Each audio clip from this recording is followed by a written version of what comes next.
Welcome to the League of Women Voters Candidate Forum for candidates for Lieutenant Governor. We have 8 of the candidates here this evening. And for State Senate District 4, which covers from Hilo through Hamakua, around to Waimea and Waikoloa and Kona. We are also airing live on KPUA 670 AM. That's your source for news, sports, and information. And for those of you who are listening on the radio, we are here live at Auntie Sally's Luau Hale in Hilo. I'm Sherry Bracken. On my day job, I'm with Lava 105 and Koa Country Radio and with Hawaii Public Radio and Big Island Video News. This forum, sponsored by the League of Women Voters, is intended to give you an opportunity to see and hear from your candidates. And if you have questions to suggest, please, there's some cards that they have in the back. If you don't have a card, get it. You can write questions. And the lovely ladies in the back, just wave your card, wave your hand if you need a card, wave your card if you need it to be picked up. And we'll try to incorporate your question, although we had a lot of questions submitted already. I'd also like to mention that this is being streamed live on the KWXX FM Facebook page. So if you're listening and you want to see it, you can see it there. Our Lieutenant Governor candidates will be up first, immediately followed by our State Senate candidates. And we're not planning a formal break. We will conclude at 7:30 p.m. For you in the audience here, the restrooms are directly in the back, outside. And please, if you have a cell phone, turn it off now or make it silent. And if you are hungry, just remember that the Pirate's Kitchen food truck is outside and they're offering really good food. One of the things that's true about candidate forums, our candidates up here can be as erudite as you might want, but if you cannot hear them, it doesn't do any good. So thank you so much to Craig Morey at Pacific Sound, who was there and now he's not, but he's here somewhere. He's in the back. We appreciate that. And I'd also like to thank Nancy Cooklauer from West Hawaii Today for being here and Bob Dorr from Big Island Press Club, because we really appreciate making sure that the coverage gets out in all different ways. And why is that important? You're going to hear from these folks here tonight, but I urge you to not let this be your only opportunity to learn about them. Go to their tables and pick up their literature. Go to their websites. See them in other forums. Go to the League of Women Voters website, vote411.org, because most of them have posted their bios there and information about their positions. And these are very important decisions, so it's important we pay attention. Now, all this is a lot of good fun. I love talking to the candidates, but the point of this is we really want everybody to vote. And if you are not registered to vote, you may do so here in person tonight, back at the League of Women Voters table by that door. For those of you not on the radio, I mentioned that door over there. I pointed. If you do not register before July 12th, this year you will be able to also register at either walk-in voting or on election day. So there's really very little excuse to not register and vote. Walk-in voting starts July 30th and goes through August 9th at Aupuni Center, Pahala Community Center, West Hawaii Civic Center, and Waimea Community Center. And you can go to any walk-in voting location anywhere on the island, no matter where you live. You may also, by the way, order an absentee ballot permanently or for any one election, and the League of Women Voters can help you with the forms for that as well. The absentee ballots for everybody will be mailed out starting July 16th. For Puna voters, they are mailing them out a bit earlier. And I have been told by the Office of Elections they're also considering seeking one additional site for voting, but they haven't announced that to us yet. 70% of the eligible voters in our county have registered already, which is great, and I'm pretty delighted about that. But lately we've had a not great turnout, so think about it and realize why the August 11th election is so important. These candidates you see in front of you are partisan candidates, meaning they are running to represent their party in the election. So at the primary election on August 11th, one of the Democratic candidates, one of the Republican candidates, one of the Green candidates will be elected to go on to the general election. But in our election on August 11th, we also have nonpartisan races, and that would be county council, for example. In the county council races, if any one candidate gets more than 50% of the vote on August 11th, That's the end of it. They are elected. And a couple of years ago, somebody said to me, oh my gosh, why did so-and-so get elected? How did that happen? And I said, well, did you vote in the primary election? And they said, no. And I said, well, there you have it. And they said, well, I thought that I could wait till the general. Please, don't anybody make that mistake. Vote early. And I will say vote often. This is not Chicago. Comedian George Carlin said politicians don't want a population of well-informed, well-educated people capable of critical thinking.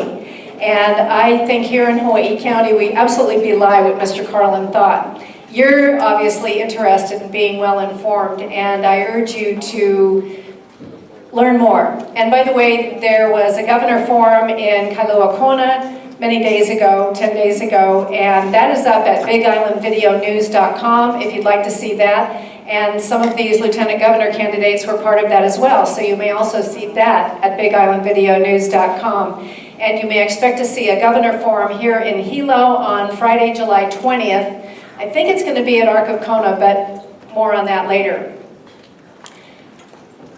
Everybody in this community is valuable, and we are joined by a particularly valuable... You said Ark of Kona. I meant Ark of Hilo. Thank you. No, it's in Hilo. It's in Hilo. Sorry, thank you. Governor Forum, probably at Ark of Hilo, but we're still working on that. Anyway, talking about valuable members of the community. All members are valuable, but I am particularly delighted tonight to have a member of our community who is part of the team of people who have been working like crazy, keeping us all safe and really helping the folks down in Leilani and Lanipuna. We are joined by Community Policing Officer Keith Simeona. Let's all welcome him because he represents the finest. He deserves a standing ovation, in fact. Thank you, Officer Simeona.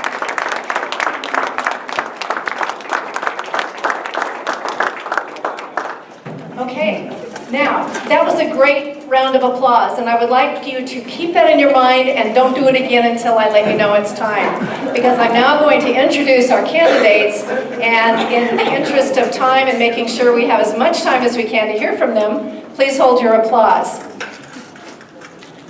I'm introducing them in alphabetical order by party, starting with Democratic candidate Kauai Mayor Bernard Carvalho. Stand up, Mayor Carvalho. He took office in 2008 to fulfill a partial term for the late Mayor Brian Baptiste.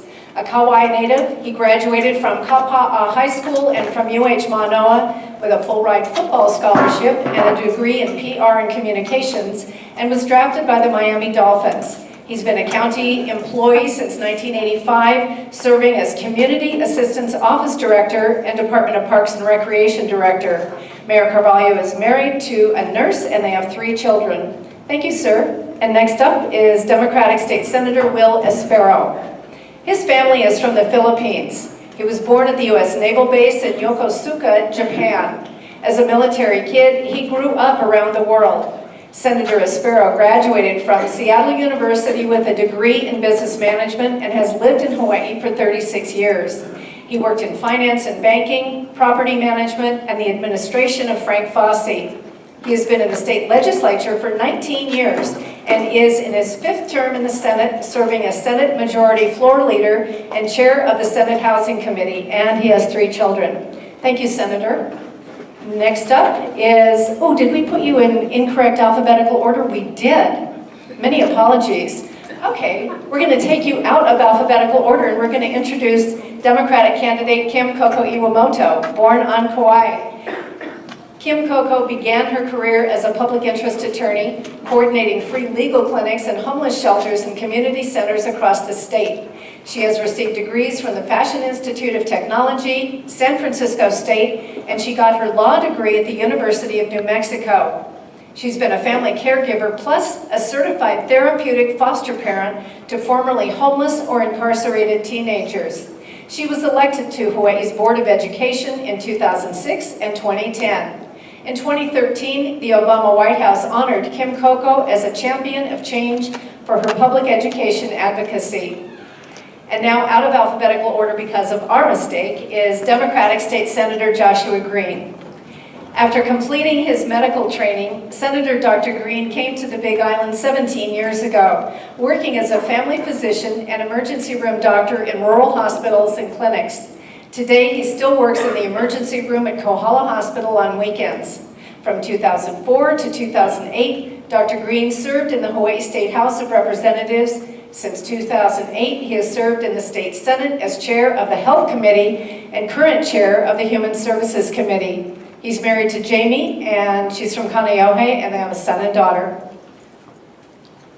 Democratic State Senator Jill Tokuda's great-grandparents came to Hawaii at the beginning of the last century to work on the plantations. Her parents, Paul and the late Cheryl Tokuda, sent her and her two brothers to Windward, Oahu Public Schools.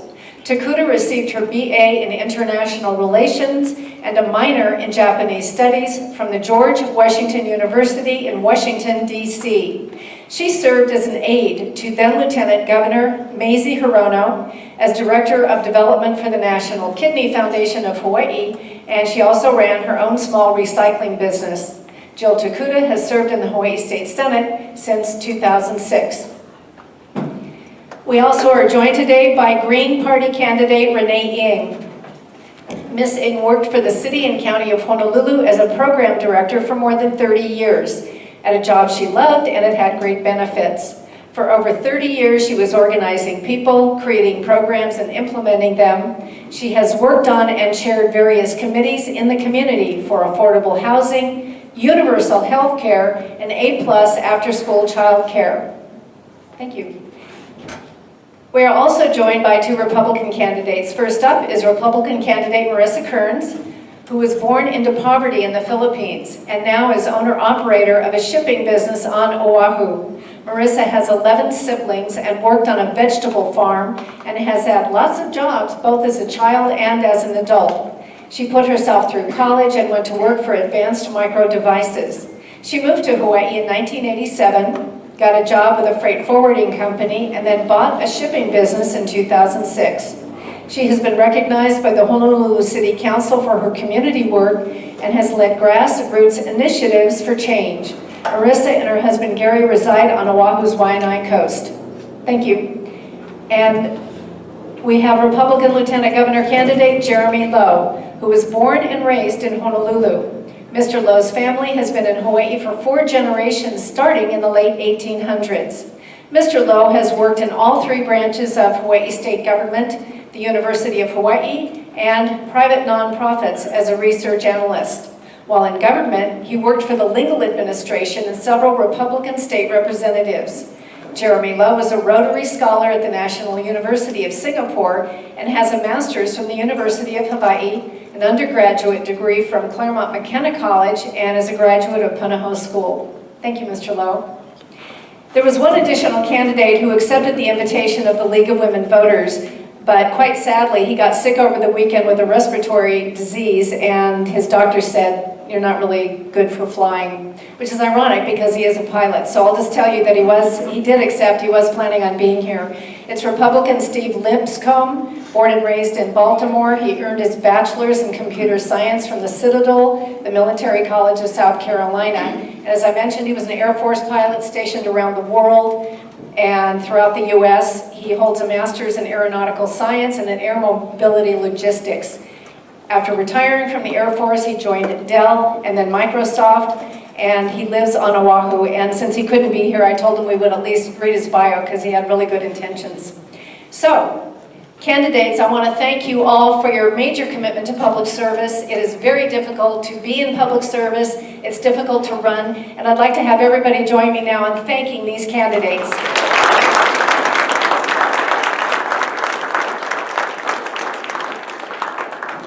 And that's a reminder, we're going to hold all of our reactions to them, applause, boos, until the very end when you're free to let it rip. Now, one thing that's really important is timing, and we have 3 timers tonight because in order to be fair with the number of candidates and try to keep the discussion moving, we will be timing their answers. And our timing is courtesy of Margaret Jake, Marva Firmage, and as Margaret calls her, the teenager, Elizabeth Young. Thank you all 3 for being here.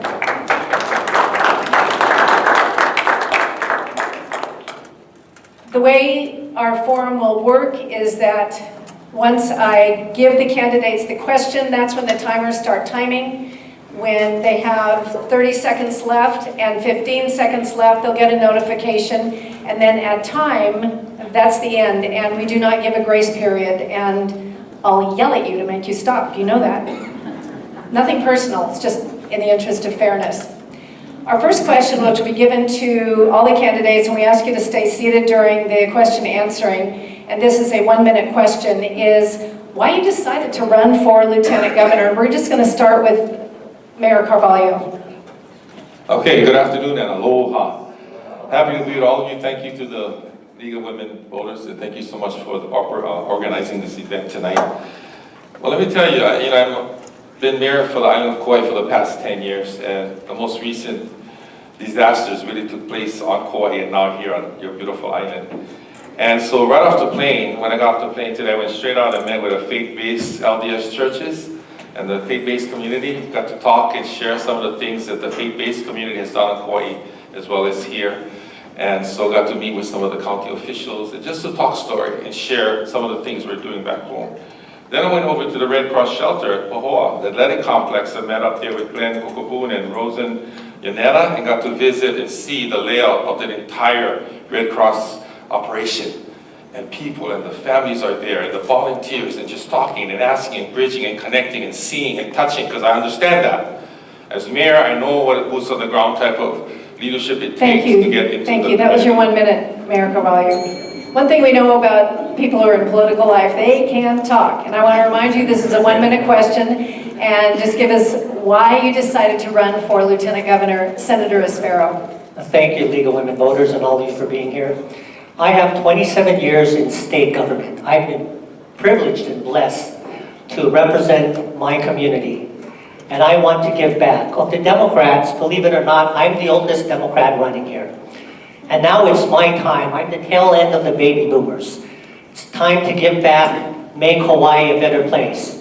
I have the most bills introduced and passed up here. I've got a record of accomplishment. I've got a reputation for being active, involved, holding government accountable, asking tough questions, and making certain that government is working for you, the people. Hawaii is becoming a state of haves and have-nots. We need to change that. And I want to leave a legacy for our generation and future generations. Hawaii is such a special place. It needs to continue to be a special place versus a place for the very rich and wealthy. Thank you. Thank you, Senator Espero. Kim Coco, 1 minute, please. Why are you running for Lieutenant Governor? Good evening. Thank you so much to the League of Women Voters, Hawaii County, and to those of you here tonight. Thank you so much for your warm hospitality. I am running as a Democratic Socialist.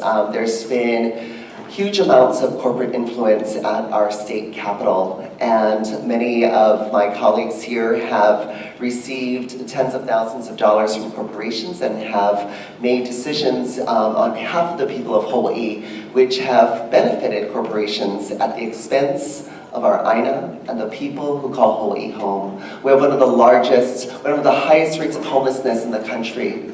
Most families are living paycheck to paycheck and just one crisis away from slipping into homelessness. We need somebody here who's going to represent the people, and I want to make sure the Lieutenant Governor's office becomes the office of the people and we elevate the voice of the people in our communities. Thank you. Thank you. Senator Dr. Green, 1 minute, please. Why did you decide to run for Lieutenant Governor? 1 minute. Thank you, Sherry. Thank you, everyone, for being here. I decided years ago to commit myself to public service. I came to Hawaii with the National Health Corps and was embraced by our community in Kauai as a doctor for us, and have continued to do that job. And I see every weekend, including the last 48 hours right before we came here, the challenges that we have as a community, whether it's drug addiction in our community, people not having access to health care. There's so many great challenges that are really plaguing us as a society. Homelessness has surged, and I'm able to actually give back in a professional way. When we had the crisis in Pahoa, I didn't just go and talk, I went and volunteered to deliver free service. That's the capacity that I have, and it's the perspective that I hope to be able to apply as Lieutenant Governor. You've put your trust in me for these many years, and I can't tell you what an honor it's been to serve as a representative, then a senator for the Big Island, but we need a person of action, and that's what I hope to be as your Lieutenant Governor. Thank you. Senator Jill Tokuda, why are you running for Lieutenant Governor? Why did you decide that? 1 minute, please. Thank you. You know, every morning I start off walking our 2 boys to school, 1,500 steps, same public schools that I went to. And it's the best time of the day because we spend that time together. But at the same time, it's very humbling. I see working families all around me, teachers, principals, the future, all of our children. And that's that realization that I had when I realized that if we don't start making decisions like all of us as families do, sitting around kitchen tables, struggling to pay the bills, making tough decisions and priorities, these children, these families are going to be priced out of paradise. They're going to move away. We have to start making sure we have a strong advocate that's going to make those decisions, going to think like our families, run government the way we all do at our kitchen tables. I've made those tough decisions. I've had to make those tough priorities, and I'm going to be sure that in the Lieutenant Governor's office, we have a voice for our people, and that's why I'm running for Lieutenant Governor, to be that voice for our families. Thank you. Now, I just want to remind you, the race coming up is a partisan race. You will, when you take your ballot, make a decision in the primary election to pull a ballot for Democrat, Republican, Green, Libertarian, whatever it happens to be. And we have a member of the Green Party with us today, Renee Yang. 1 minute, please. Ms. Yang, why are you running for Lieutenant Governor? I'm running as the Green candidate for Lieutenant Governor. I'd like to thank the League of Women Voters for inviting us to this forum. And why? I'm speaking from the perspective of being the oldest person here. And living in the 1960s Hawaii, I paid $100 a semester to go to UH Manoa. I paid 1 week's pay, $100 a month for my apartment, remember? I knew I'd have a good job. I knew I'd buy a home. And we need this kind of life again for everyone, and especially for our young kids coming up. They need to have hope. And it's possible to structure your community in this way. The New Deal did it. And we can do it too. We shouldn't have the highest rate of homelessness. We can do something. We shouldn't have the highest rate of working mothers. And the half of income, people in the state having low income and in poverty. Thank you. Thank you, Ms. Singh. We also have Republican candidates with us this evening, and the first up, 1 minute, is Marissa Kearns. Why are you running for Lieutenant Governor? I'm running for office because, number one, we need to repeal all the taxes that these people passed. There are like 4 of them, 2 last year and 2 this year. And a lot of them are artificial that you guys shouldn't be paying, especially you folks. With your crisis over here, you need tax relief. It has to be across the board, all the way across the board to all the islands. Not just for cherry picking those companies that our state government will subsidize, okay? And we're getting tired of these taxes. We're getting tired of it. I own a business, I work every day. I was born and raised in the Philippines. I got to buy a company without the government subsidies. You folks are getting old. Did you see any youngsters here? They're leaving, they left. They're not coming back because of these politicians keep doing the same thing. They will never gonna change. Think about it. What happened to you guys? Can you retire here now? Think about it. We will fight for you, especially me. I'll fight for you. Thank you. Mr. Jeremy Lowe, Republican running for Lieutenant Governor. 1 minute, why you are running. Aloha, everyone. My name is Jeremy Lowe, and I'm running for Lieutenant Governor in the Republican primary on August 11th. Basically, let me put it this way. I've worked in all 3 branches of state government. I've worked at the University of Hawaii. I've worked in private nonprofits. There's so much bureaucracy in state government. There's so much waste and fraud that goes on a daily basis in state bureaucracy. And that's why, so much money is wasted. Let me put it this way, rail is the perfect example, right? It's $5 billion over budget. It's a total boondoggle. They're gonna bankrupt the state. We need to make serious change. We need to vote for different people who have different ways of thinking.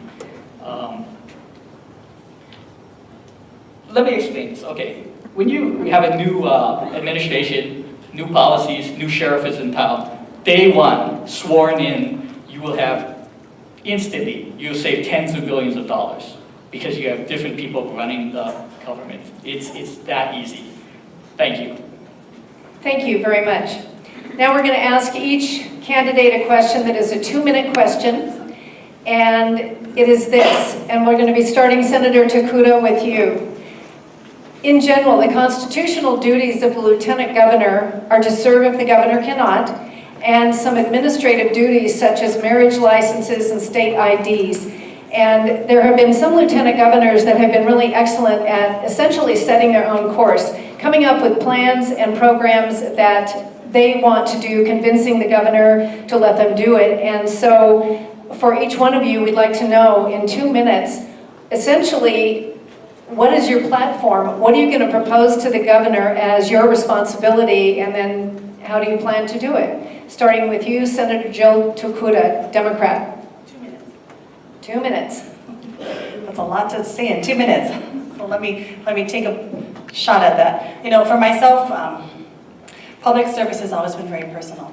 For me, it's been a way that I've tried to pay back and also pay forward. You know, when I think about something that's been very personal for me, I look at education, for example. And I started off talking about my 2 boys and taking them to school and why that's so personal for me. And I look at the fact that I'm the first in my family to go to college, first generation college, and it wasn't easy for me to be able to afford to go to college. Thanks to Pell, Perkins, Stafford, working nights, and every bit I could string together. You know, I graduated from George Washington University in 3.5 years, and I came back every summer to go to the University of Hawaii to be able to make it because it wasn't a reality for anyone in my family. And we were able to get by, and that's why when it came to getting the Hawaii Promise program and the early college program, it was because I understand the great equalizer education is. And for myself, education is an important platform piece for myself. And carrying on the work that I did as education chair is a high priority for me. I have talked about putting more teeth and more definition into Lieutenant Governor's office by making the Lieutenant Governor the chair of the Board of Education right now. Right now, the governor appoints the chair of the Board of Education. Let's make the Lieutenant Governor the chair. Right now you have in other states, the Lieutenant Governor being the Secretary of State, regulating businesses and industry. So let's start to define it so it's not a ceremonial role. And at the same time, talking about business, cost of living, affordability is a huge issue here in Hawaii. I understand that. In my own home right now, I have 3 generations living under one roof. I'm not going to complain because right now they're helping to take care of my 2 boys, taking them to Aikido right now as we speak probably. And that's important, but it's a struggle. It's a struggle we all live with. And making sure that government runs itself well is important.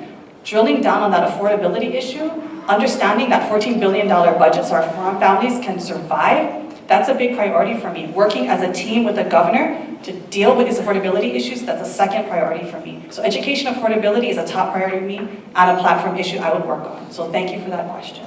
Thank you. Kim Coco Iwamoto. Essentially, pardon me? Kim Coco Iwamoto. The question is, what do you plan to do as Lieutenant Governor? 2 minutes, please. Thank you. And it's important to note that the governor does not have the authority to limit what the lieutenant governor does. I've read the Constitution and the state statutes, and there's nothing in there that gives the governor that power.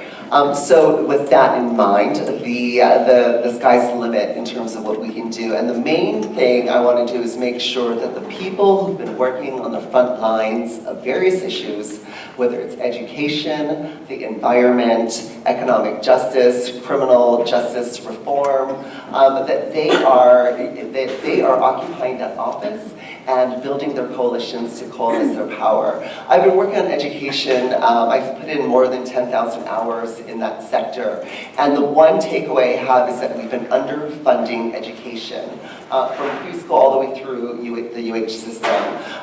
One of the reasons why is that the legislature has been basically towing the line of corporations.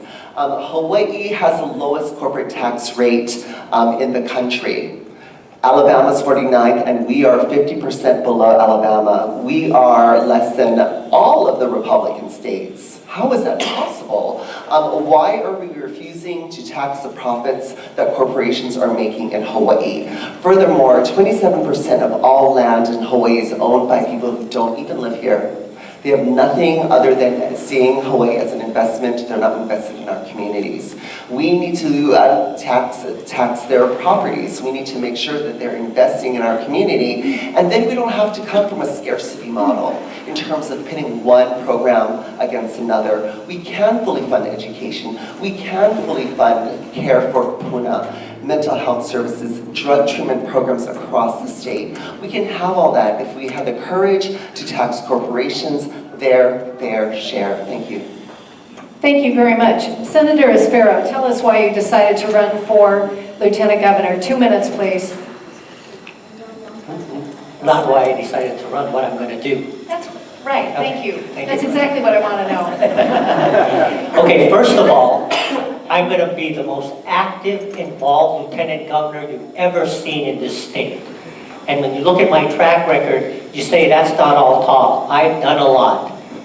I've been involved in police reform. And this year, we finally passed a bill that will set statewide standards for all police at the county and state level. This is a big bill. I want to continue working on that as lieutenant governor. Prison reform I've been involved on. On Oahu, we have to decide what are we going to do with OCCC. There's a plan to spend a minimum of $600 million to replace that. I don't think that's a good idea. We have to look at your jail here, HCCC. I want to invest in rehabilitation in other areas, bail reform. We need to look at our correction system. And homelessness and housing. I was the Senate Housing Chairman for the last 2 legislative sessions. And I want to be the housing czar for the next administration. I want to implement the bills that we passed. This year, we passed $600 million for affordable building, rentals, and housing. And I want to oversee that. And we appropriated $15 million for the homeless. I want to oversee that. And then there's jobs. I want to work on diversified ag, which is big here on the Big Island. Aerospace is another issue I've been involved in. I've been working on a spaceport license for Kona. And culture and arts, boosting culture and arts, because there's so many of our residents who are talented in culture and arts. I won't step on the governor's toes. I can work with them because we were all senators at one point in time. But you will see an active lieutenant governor like you've never seen, and I intend to visit every high school and middle school within the first 2 years of lieutenant governor. Thank you very much. Thank you, Senator Espero. Senator Dr. Green, what exactly is your platform? What would you plan to accomplish as Lieutenant Governor? 2 minutes. Thank you, Sherry. I think the Lieutenant Governor's position obviously has been underutilized, and we should do what we do well. I can tell you that I've already contacted both of our Democratic governor candidates, and I've asked them to understand that I intend to take ownership of the homeless crisis. As a legislator and as a physician, I've seen that crisis, how it affects us. A very small number of people in our state, about 13,000 people, are consuming about 61% of our resources from our Medicaid budget. That's over $1.2 billion. As Human Services Chair, I saw that by putting a roof over people's heads, we decreased their costs by 43%. That returns hundreds of billions of dollars back to our system and our taxpayer.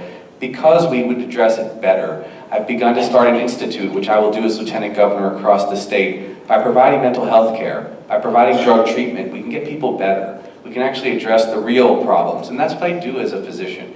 I go back to the legislature and I try to translate what I've seen, whether it's a child not being able to afford their medications because the family didn't have insurance, no coverage for a child with autism, and I make that into a policy priority and become law. That's how I'll approach the lieutenant governorship. So there is the homeless crisis that I'll take ownership for, the drug addiction crisis, the opioid issues.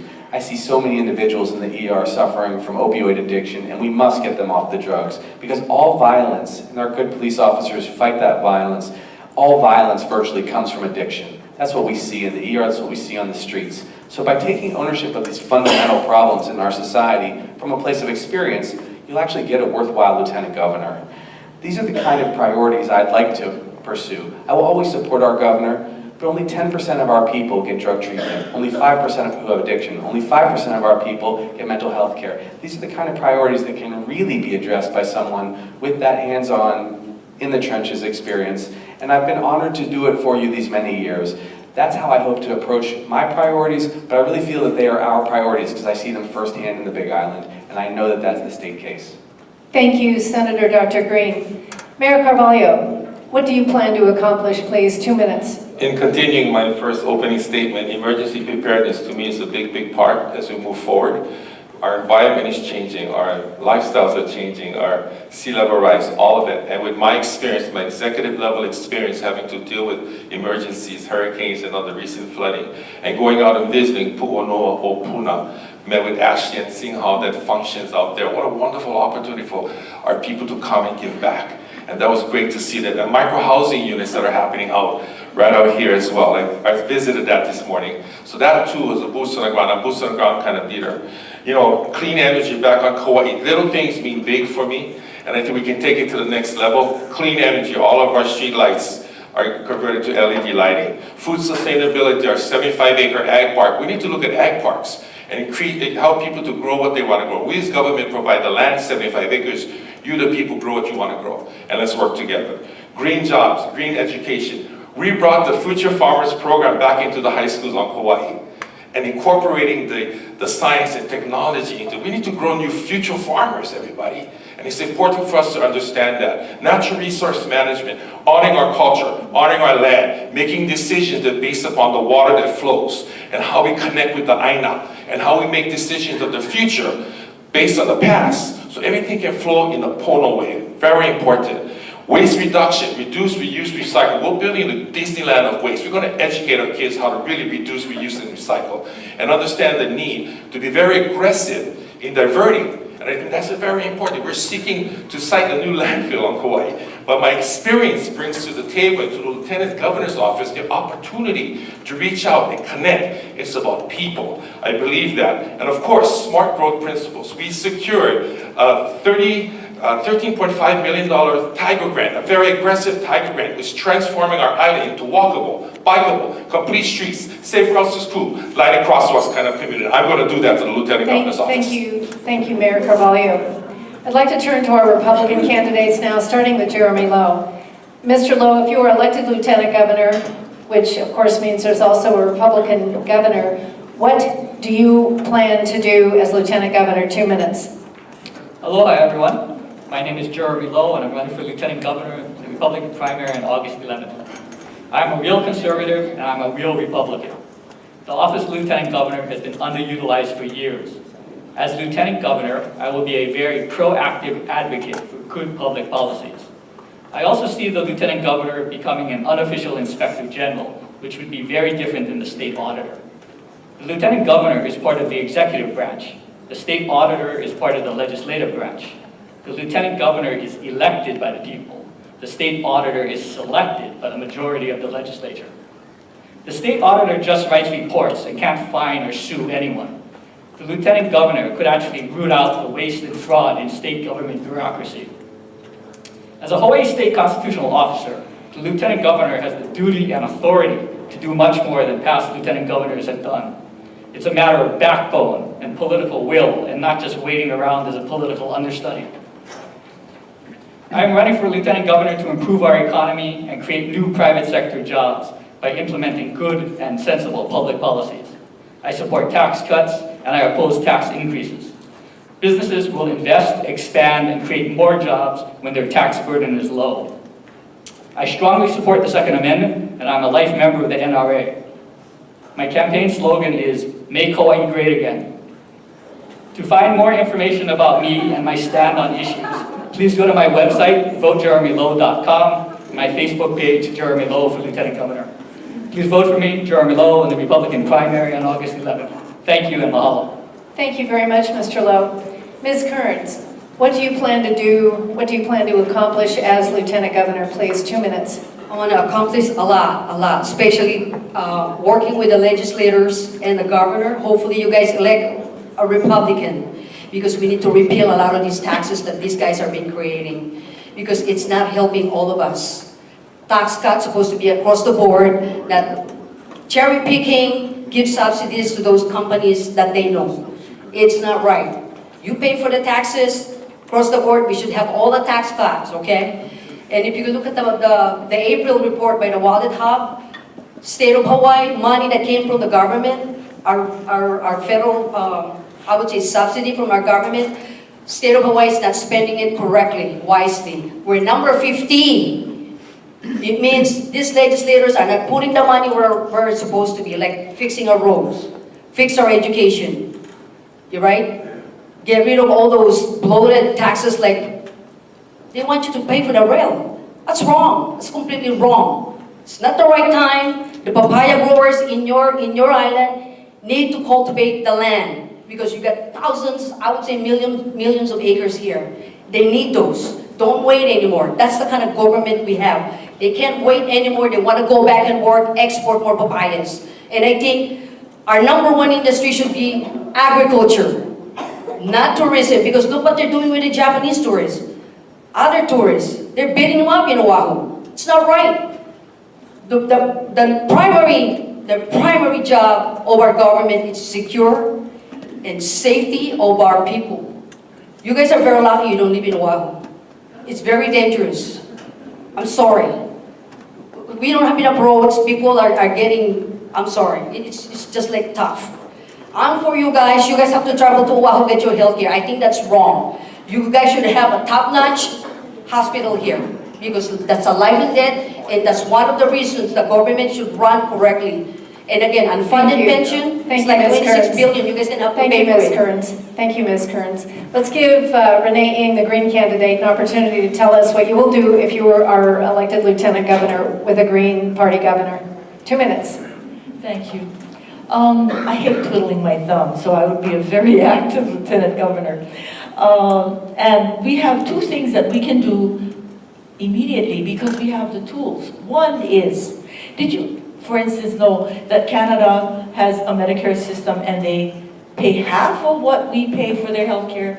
They get all medically necessary care and they never see a bill. And did you know Hawaii can create the same kind of system here? Hawaii state law created the Hawaii Health Authority to do just that. Create an affordable universal health care system for everyone from the time you're born to the time you leave us. And it would be half the cost of what we're paying now. But the problem is it hasn't been done because the governor doesn't give the HHA the money to do the research, to do the planning, to do the legislation, and so the Green team would give them the money to do it and get it done as quickly as possible. The second thing we can do is institute a PK to 3 program in the DOE. That means preschool to 3rd grade. 3-year-old, 4-year-old, kindergarten, 1st grade, 3rd grade. And PK to 3 has a track record on the mainland of bringing kids in poor environments functionally up to par with everyone in the general population by 3rd grade. And we need to do this. New Jersey did it, and their poverty-stricken ghettos. We need to do this. The kids all stay with the same classmates, the same teacher. The teacher knows, they all become like family. For 6 years, the teacher knows their strengths. They know their weaknesses and help them overcome them. They know their family, and the kids learn very, very well. And we can do that in the DOE. Thank you, Ms. Yang.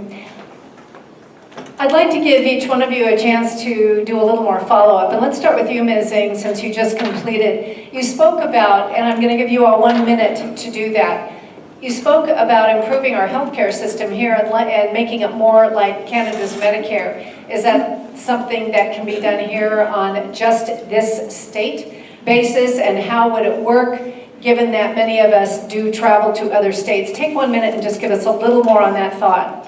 Yes, it can be done here. All you need to do, actually there have been people working on it, and Dr. Stephen Kimball has worked out details. And Dr. Josh Green has really advocated for it also. All you need to do is have one entity, the Medicare office, collect all of the money of all of us. And that makes a very huge pool of money. In that pool, the 80% of you who are healthy and barely see a doctor, you leave your money in there, and it's there for the use of people like me, older people and people with chronic diseases to use, and you still have money left over. We can do that in this state if we give the HHA the money to create, to research, to create this program, and to give the legislators the plan to do it. Thank you very much.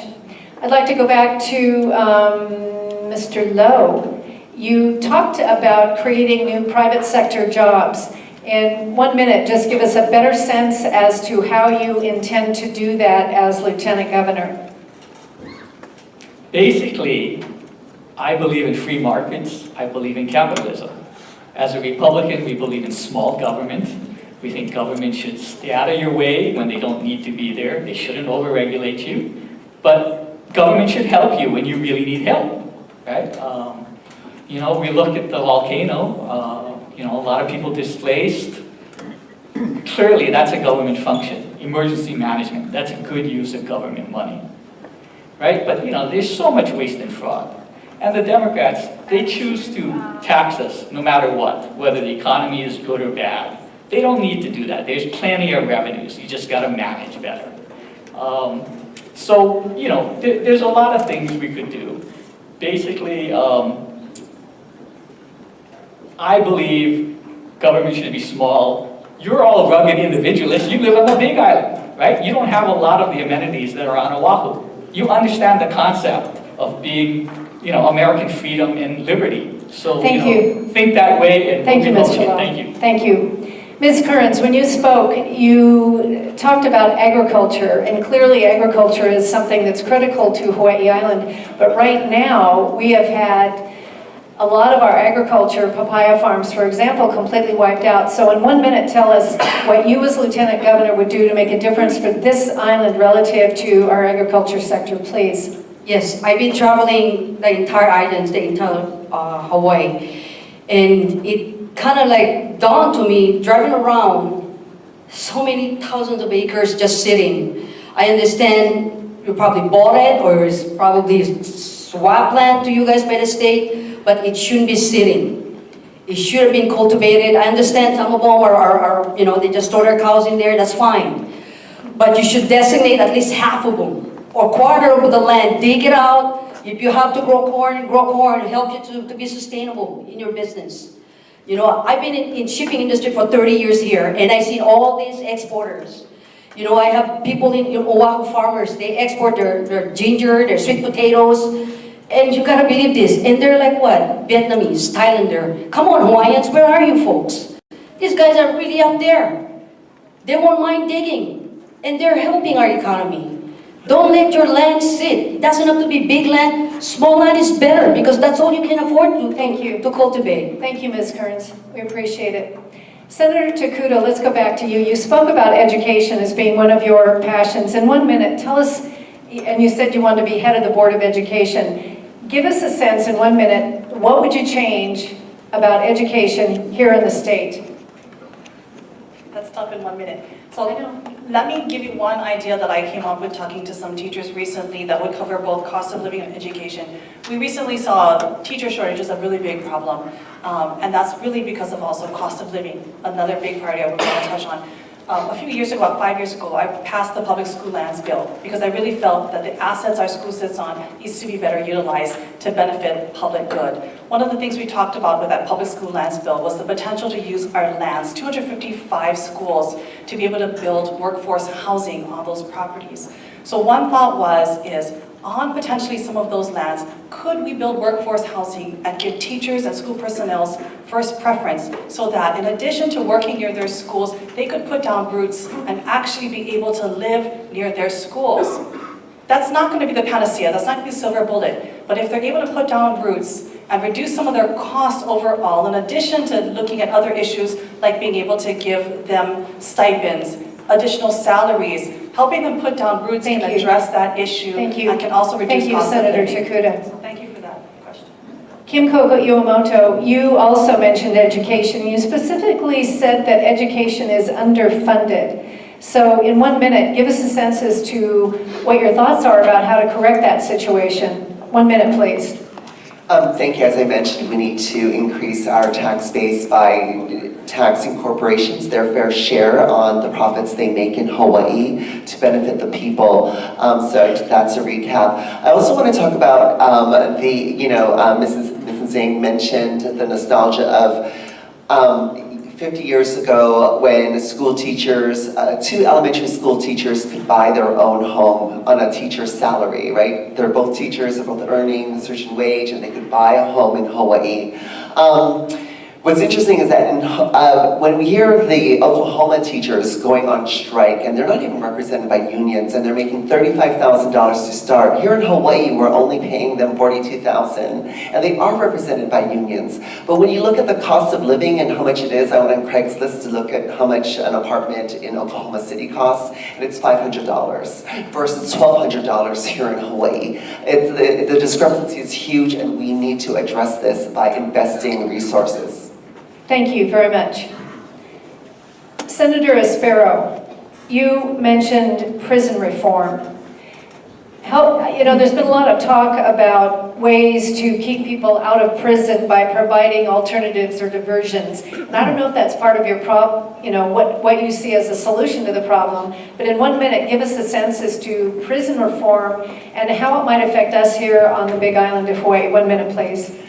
Yeah, we have to invest in rehabilitation, and here on the Big Island we have to invest in drug prevention and drug treatment because there is a drug problem here in this island. And we don't have enough resources going to this. This is one area I would put funding. I would look at our prisons, and being involved with the system, I know that 10 to 20% of our inmates can be released today. But there hasn't been that desire and that effort. And we could put these people in mentorship programs. We could put them working with unions, businesses that will hire them. We build a support system for them. We make sure they have housing. We drug test them. We have to put the effort in because recidivism rate right now is 50%, and that's too high. So if we could cut that down to 30%, there's 1,000 inmates that we could have being productive members of society instead of just sitting in our prisons and not getting the support and help that they need. Thank you. Senator Dr. Green, you mentioned homelessness as one of your big issues, and you were at the Governor Candidate Forum a week ago Friday, and you probably heard the governor mention that homelessness is down 40%, but observationally, I think we here on Hawaii Island might say, yeah, not so much, because we continue to see homeless people. So, and it doesn't feel sometimes like the state is that actively engaged in addressing homelessness. So in 1 minute, tell us what you would do to help the situation here on this island, please. Yes, so you're absolutely right. Chronic homelessness is not down. The easier part of homelessness, and none of it's easy, where it's just economics, has decreased slightly. But those who are suffering the greatest, those who have mental illness and drug addiction, are suffering more than ever, and their costs continue to escalate. So what we have to do is we have to expand our community health center system, which I've built one health center on West Side, and lived and worked in another one here on the East Side. Expand those services so that people can get services 24/7 away from the ER. So that helps with the health aspect of it. But we also have to build the right institutions so that people can get off the street and get that actual service, not just plunking people from one region of the state or county to another, but actually into medical respite and into permanent housing with a housing first model. That brings down the cost extraordinarily so that you can invest in all the other things that have been mentioned, all of them good ideas. We don't have anyone really facing the problem on that level, and that's what has to be done. Every healthcare provider, every official in law enforcement knows that. Thank you very much. Mayor Carvalho, you are obviously very passionate about emergency management. You mentioned that you have been out to see how folks from the lava flow are being treated, and you mentioned housing. Right now, as of last week when I was there were about 50 people in the Kauai Armory. There were about 300 people in the Pahoa Community Center sleeping on cots in a room like this. And in the Pahoa Community Center, the manager there told me about 100 of them are actually chronic homeless who have moved in. So we have about 250 people sleeping in these community centers who are only displaced because of the lava. You mentioned the tiny homes. There's 20 of those of 10 by 12 rooms that people can stay in. Give us a sense in 1 minute, how as Lieutenant Governor you would, and I realize you wouldn't be Lieutenant Governor for months and we need this now, but what would you be doing to make a difference in the immediate need for short-term housing here? I'll just give you one quick example of what we're doing back home. And what I did, I gathered our TVR community, because a lot of the TVRs back on the North Shore is vacant, yeah, and it's still livable. So we pulled them into the room, we identified families who were displaced from their homes because of the disaster, the storm. And we worked with our TVR community and asked them if they would have our families stay in those units while their homes are being fixed, just as an example. So going back into the community and seeing where we have rental units that are currently vacant, and then talking story with some of those families or those businesses, and then coming back with some kind of relief for them as well. If it's $1,000, we do half, or whatever it costs because we have a relief fund. So you gotta be creative in times like this, not only in a tent situation, but I like these tiny homes that I saw out here that was really something that can really work. So I would look into being creative in that ways as well. Thank you. You know, we've had a number of questions submitted by folks, and I'm going to ask one of all of you, and it's going to be a 1-minute question, and it really does have to do with the lava flow. As you know, the state has been actively involved with the lava flow, as has the county. We'd just like to get your thoughts on what can and should be done more right now to help fix this situation we're in. Other than, we understand you're not stopping the volcano. That's not within your capability, at least I don't imagine it is. So let us start with Mr. Lowe. Give us your 1-minute thought on that. Hi, Jeremy Lowe, running for Lieutenant Governor Republican primary. Just to let you know, I have a concept that, I think is proper. Government should do certain things, core functions. They shouldn't do other things. Emergency management is a core function. So government should be spending money to help displaced people, to, fix the roads once the lava has stopped flowing, things like that, right? Things that are not core functions should be stopped, or the money should be spent in a much different way. I'll give you an example. The Hawaii State Foundation for Culture and the Arts, that is not a core function of state government. The state art museum, it could be privatized. I'm not sure if you're familiar with art in public places, all the art in the government buildings, the governor and legislators. Basically, the art just sort of sits in a warehouse and they only take out the nice stuff, right? All the other stuff is collecting dust. That's a horrible waste of money, right? Core functions are what it's about, and I would support those. Thank you. Republican candidate Marissa Kearns, 1 minute. What would you be doing right now to help with the lava flow? For the lava flow, the people, right? Yeah, relative to immediate response to the lava flow, and clearly the people impacted are the most important. I think as a state, if I work for the state, number one we have to do, we should be there. We're the first one to be there. We're supposed to have everything, like for example, from healthcare, from those nonprofit that, I would say like doctors, nurses, bring them in like in Tripler, they have so much volunteers, bring them in and help those people. I went to visit them, they don't have water, they don't have those dry goods, no food. So I think we should give those, nonprofit will give it to those people, or us people, I would say donate. And of course the farmers, they need to go back and work. They need to have land again. So the state should help right now. FEMA came in before the state. It's kind of embarrassing though. Thank you. Thank you. Ms. Ng. Yes, anybody who's been displaced by this horrible situation, you would think that what they really need to help in their lives is at least to have a roof over their heads that's stable and secure. It's a temporary solution that you can do. Shipping containers are good in the sense that they can be stacked. I like the idea of micro-housing, but they cannot be stacked, so you have a lot of individual places. But shipping containers can be stacked into an apartment building, a 2-story apartment building, or whatever.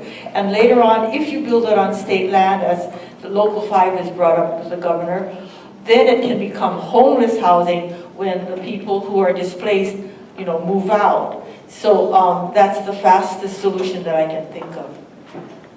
Thank you very much. And before we go to our Democratic candidates, I'd like to mention that if you're listening on the radio, you're listening to AM 670 KPUA in Hilo. It's your source for news, sports, and information. And here at Auntie Sally's Luau Hale, we are supported in that effort by Ken Hupp and G. Cruz back here, and by Chris Leonard, who is also manning the KWXX-FM live Facebook stream, and we thank you for that.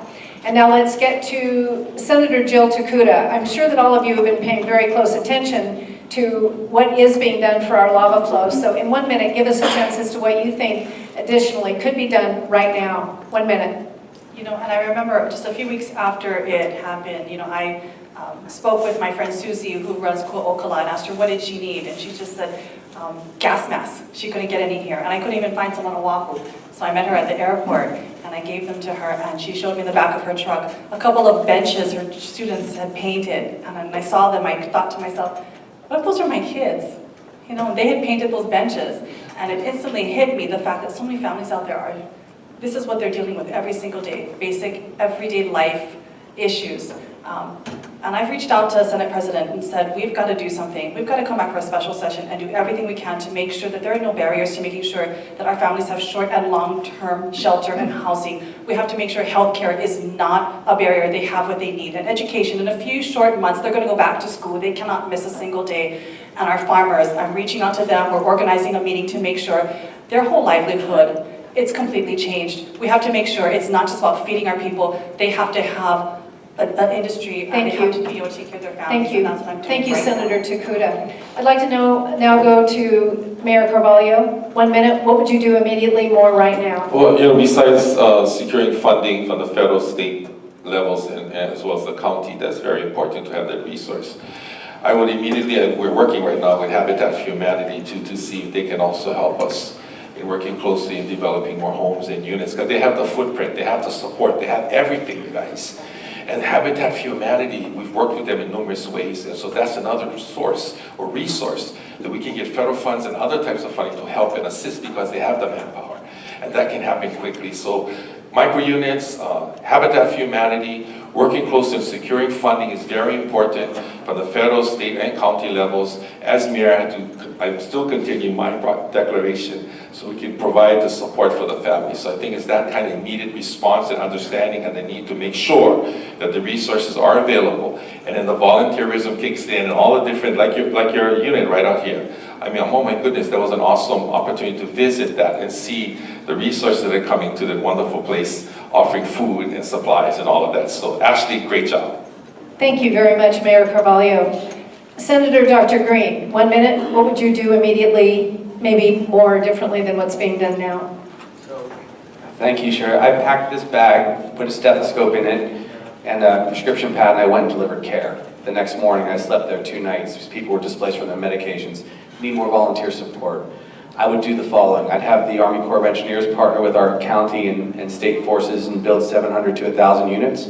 I'd appropriate $50 million through special session, and I would invoke the law that we just passed, which was the Ohana Zone bill, which has a $32 million appropriation capacity statewide to actually impact homelessness, and this is the ultimate homeless crisis. So it wouldn't take much to actually do the right thing. I've also already contacted some of our individuals that have medical vans. They were able to ship one over to get us care immediately in the field. It's that kind of action that we need. It's a $50 million appropriation through special session, the Ohana Zone bill, and actually then transitioning over time that to homeless support. That's my approach.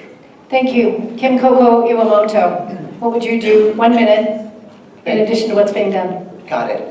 So my condolences to the families who have been displaced and to the families who have been suffering through homelessness for an extended period of time.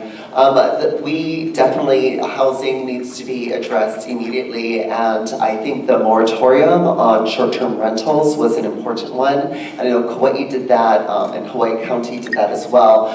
But definitely, we know that short-term rentals taken out of the long-term rental market has really hurt local families. So stopping short-term rentals, moving in local families, using some of the subsidy money mentioned by the senator, getting families out of the shelters. And I'm sorry, I'm not going to discriminate between families who've been displaced because of developments where they're positioned and families who've been displaced because of other kinds of more natural hardships regarding health care and just poor planning in our government. Thank you. Senator Espero, 1 minute. What needs to be done more immediately relative to the lava flow? I think like everyone else, I do believe that we need to look at housing and building homes. So we definitely need to build more tiny homes. We need to be talking with the mayor and the city council every day on where we can put trailer parks. Trailer parks today, prefabricated homes, are much different than they were in the 70s and 80s. And maybe let's be creative. I hear there's a lot of foreclosed homes out there. Can we work with the banks and see if some of these individuals who are homeless can go into these foreclosed homes? And for those that do have legal bed and breakfast, let's talk to them and see if they can accommodate some of our families. And maybe with these individuals with the Airbnbs, possibly, and landlords in general, maybe we give them a tax break if they take in a homeless family. So we just need active, aggressive leadership, and I'm willing to work on that. Thank you. Thank you. I'd like to now give each of the candidates 2 minutes to make a closing statement of their choice. And I would like to start with our candidates for the Republican governor or lieutenant governor job, starting with Marissa Kearns. 2 minutes, please. Once again, I have to reiterate to you guys, we need to cut taxes because that's the only way we can make all this high cost of living to go down, because these people keep voting for it. And when they come back, they go to the Capitol, they go back to their hometown, they don't explain to you guys, oh, I just passed this bill. You're gonna get taxed, bro. They never told you that. Read their newsletter, their legislative newsletter, they're not gonna put that. So you guys are uninformed. You have to put them on the spot. And that's your job. You're paying for it, you're paying these guys, and they're not doing their job. I'm here to help you. I'm only gonna represent the taxpayers. I've been in business here in Hawaii for a long time. I've been in shipping business. I fought Senate Bill 754 that the former governor put in. It's additional $52 per ocean container. That's a big deal. That's another, high cost of your food. These guys don't fight like that, okay? And again, don't forget, you have to vote somebody else, because if you keep voting the same people, nothing's going to change. Enough for those 4 years for those governors. Enough. You guys will sit here and we all gonna die here and our lives still gonna be the same. The unions are lying to you guys because they have this $26 billion unfunded pension to all these government employees. And that's the reason they keep taxing us, because they wanna cover that. We don't have money. We don't. That's why teachers are leaving. They couldn't afford to live here. Our kids are leaving. Think about it. Life should be different. You guys are getting old. My mom is 93, okay? And I'm in 50s. We're fighting for you guys. This is a big deal. I love serving this country, this Hawaii, these islands. I love this. I grew up from the Philippines. I worked so hard to make it far, this far. And please, do not forget, we have an August 11 primary. Put me into the office. I will fight for you. Thank you. Thank you very much, Marissa Kearns. Jeremy Lowe, candidate for lieutenant governor on the Republican ticket. 2 minutes, please. Hello, everyone. Jeremy Lowe, running for lieutenant governor in the Republican primary. You have to ask yourself a fundamental question. Do you think things are okay? Do you think the status quo is fine? If you don't, and most of us, I know, we don't think things are fine. We need real change. I recommend you vote for Republicans. Republicans represent a real change. We think differently, we have different methodologies, we believe in free markets and capitalism. The Democrats who have been in power for 60 plus years, they're basically socialists, socialist lights. They believe in redistribution of wealth. They believe in welfare state. That's all fine and dandy, if you had mega economy. But, we know Hawaii's economy is not diversified the way it should be. Too much dependence on tourism, too much dependence on military spending, right? I think we need to diversify in a serious way. The Democrats, they talk the talk, but they don't walk the walk, right? You look at the way agriculture is falling apart. You know, historically, agriculture always did well in Hawaii, right? Pineapple and sugar, they died on us, fine. Find other crops. We have some of the most fertile land in the world. And what are we doing? We're building, you know, housing developments. That's fine, but, you know, these housing developments are out of reach for a lot of people, right? So, what I would suggest, if you want real change, you've got to vote differently. You know, you elect a different Democrat. Hey, they may smile differently, they may have, you know, different talking points, but reality is they think the same, right? You want real change, got to vote Republican. So please vote for me, Jeremy Lowe, in the Republican primary on August 11th. Thank you.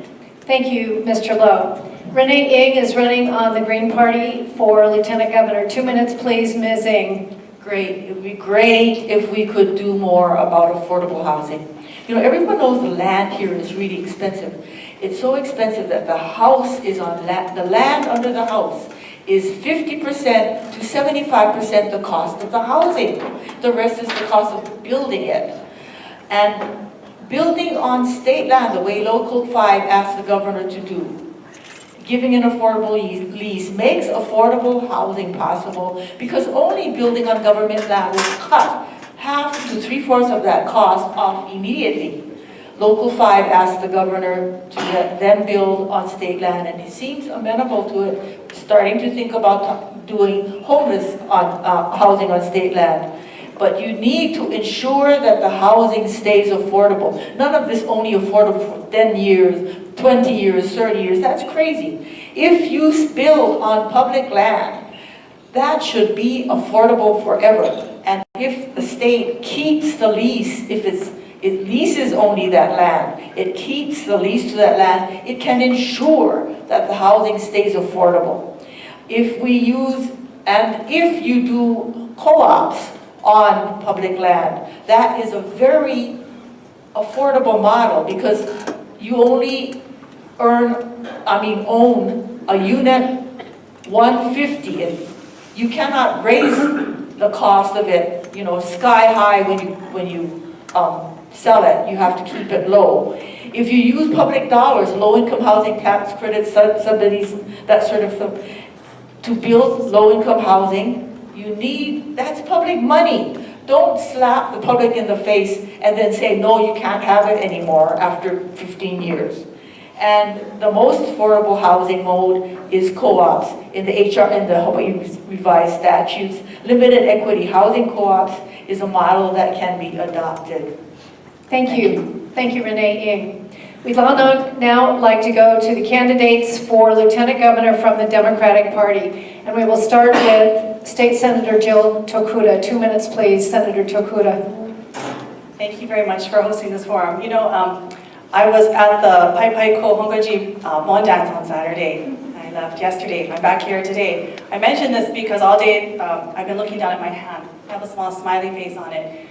When my little boys were in preschool and elementary and kindergarten, I had little opihis. I don't know if all of you have had children or grandchildren, but sometimes they have a hard time letting go at the door in the mornings. And so as a mom, what I used to do when they were little was I would draw little happy faces on their arms, because I would tell them, I've got one, you've got one. If you have a hard time during the day, look down at your hand. Know that we're going to be back together at some point during the day. It's connecting us. We're going to be together again. Needless to say, the last couple months has been really difficult. Sometimes I don't come home at night. Sometimes I'll come home very late. Tonight, they'll be in bed by the time I get home. But they know at any point during the day, they can look down at their hand, and they know we're going to be back together again. It's my compass, and has been my compass in the 12 years I've served in the Senate. It's my compass as I've run for Lieutenant Governor. We all have that compass that guides us.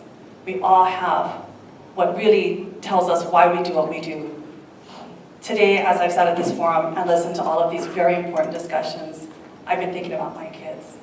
I'm running because our families, our kids, need a strong voice in the Lieutenant Governor's office. Someone who's going to stand up and fight, stand up and be their voice. Stand up for what's important, because we all want a future for our kids and our families. And I have done that, whether it's been as education chair and fighting for access for all of our children, or Ways and Means and balancing a budget because we don't want it on their backs. That's why I'm fighting, because we need somebody who understands what it's like, not just to talk the talk, but to walk the walk. Take your compasses. Make sure you vote by August 11th. There's a booth back there. But more importantly, I'm humbly asking for your support because I know it's not just about me, it's about all of us. So thank you for being here. Thank you, Mahalo. Senator Tokuda. Mayor Bernard Carvalho, candidate for Lieutenant Governor on the Democratic ticket. 2 minutes, please. Aloha and mahalo. I'm so ready to step in as your Lieutenant Governor. I have the experience, the administrative experience, the executive level experience with that neighbor island perspective. I understand how to assemble a team, how to manage a team. Public Works, Parks and Recreation, Police, Fire, Transportation, Housing, Elderly, all of it. Having to manage that on a daily basis and get out into the community, meeting the needs of the community, understand their needs, and bringing them back into government and then responding back with action, and that is action with aloha. And I'm ready to bring that experience into the Lieutenant Governor's office. To be a leader means you do more than legislate. To be a leader means you create policy, you implement policy, you work together, you reach out from the national level, the state level, and the county level, and the community level. I have that experience in so many different ways. And so I feel really passionate about serving as a Lieutenant Governor. Should the governor, I'll work with any governor, and I'll step in for the governor when we need to. Because of that experience and the confidence that I have to reach out into our communities throughout the entire state, rather than be through disaster situations, reaching out into community, kupuna, honoring our culture and our land and our water, and making decisions, like I said, that really touch the essence of who we are as a state. Aloha, akahai, kindness, lokahi, unity, olu olu, agreeable, haha, humility, humbleness, ahunui, patience. All of it ties into how we as leaders need to understand in reaching out into community from keiki to kupuna. And I and Mayor Bernard Carvalho, running for Lieutenant Governor, want to step up and serve you, the people of Hawaii, with my experience. I want to explain and have you understand my passion and my experience and what I will bring to the Lieutenant Governor's office, building, bridging, connecting. I want to be the bridge, the voice, and more importantly, I want to be what you deserve, and that is action with aloha. Mahalo and God bless. Thank you, Mayor Carvalho. Kim Coco Iwamoto, Lieutenant Governor candidate on the Democratic ticket. 2 minutes, please. Thank you. My mom was 5 years old when the U.S. government imprisoned her for 3 years for just being Japanese American. She, along with her family and tens of thousands of other Americans and Japanese citizens, were put into internment camps. And she would talk about her stories from the camps when I was younger, and she didn't speak about them with very direct, she didn't mention the shame and humiliation. So I wasn't able to really understand the stories that she was hearing that part of the story until I was 23 years old. I was working in the job of my dreams. I was working in New York City in the fashion industry when suddenly my boss called me into her office and she said, I got a call last night from our largest corporate client and they told me that they're not comfortable working with you because you're trans. And it was shocking. I didn't realize that my hard work and my qualifications were going to be secondary to somebody's hatred and ignorance.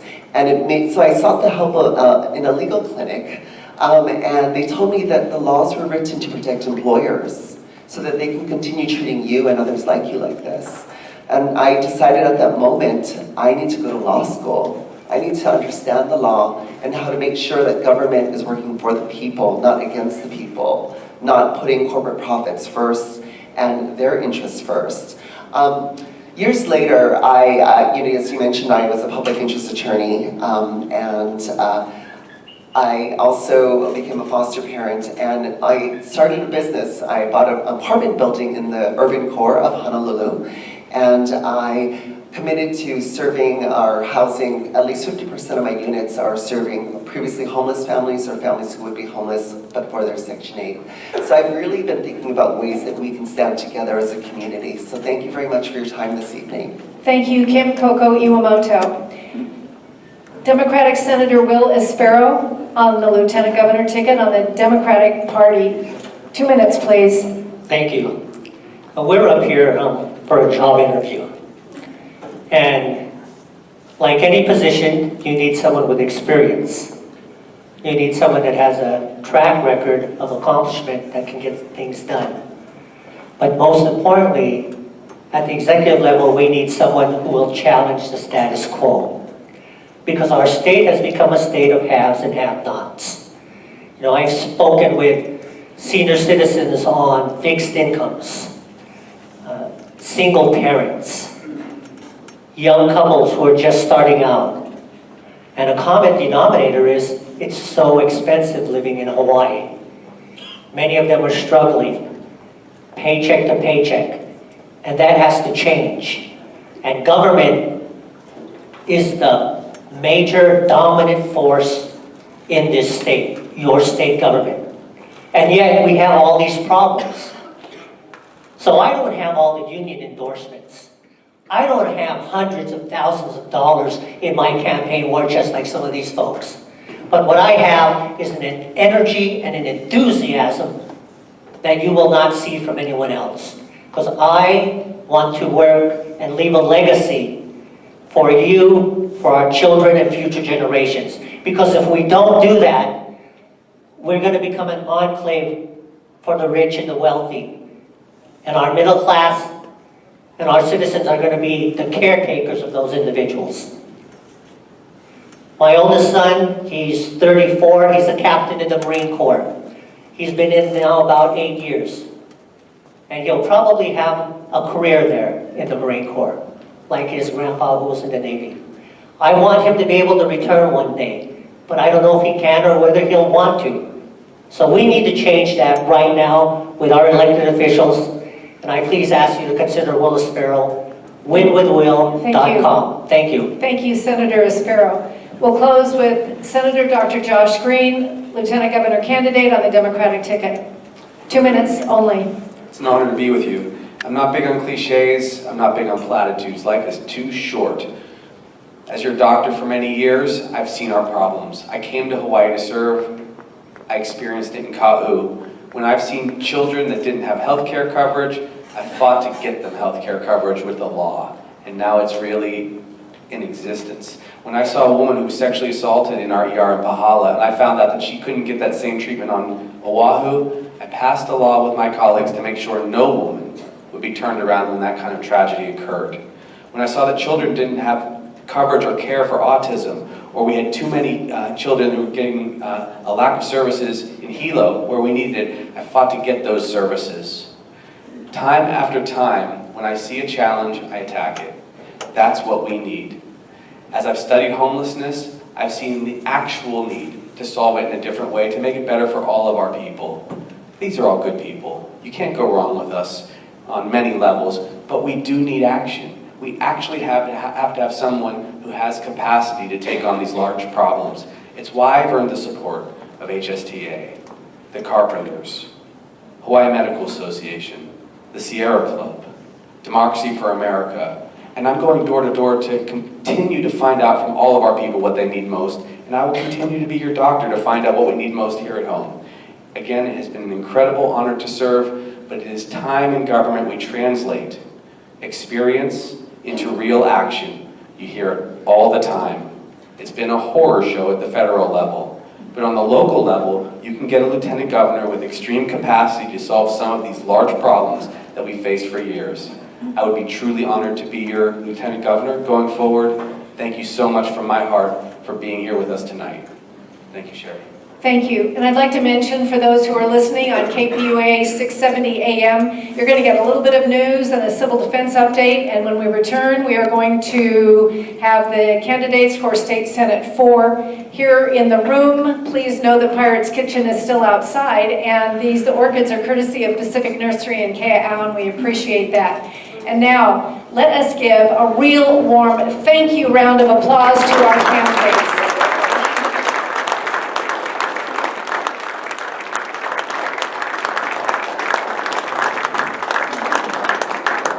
Thank you so much for being here tonight, and please, whoever is elected, don't forget the Big Island. because we want to see you back.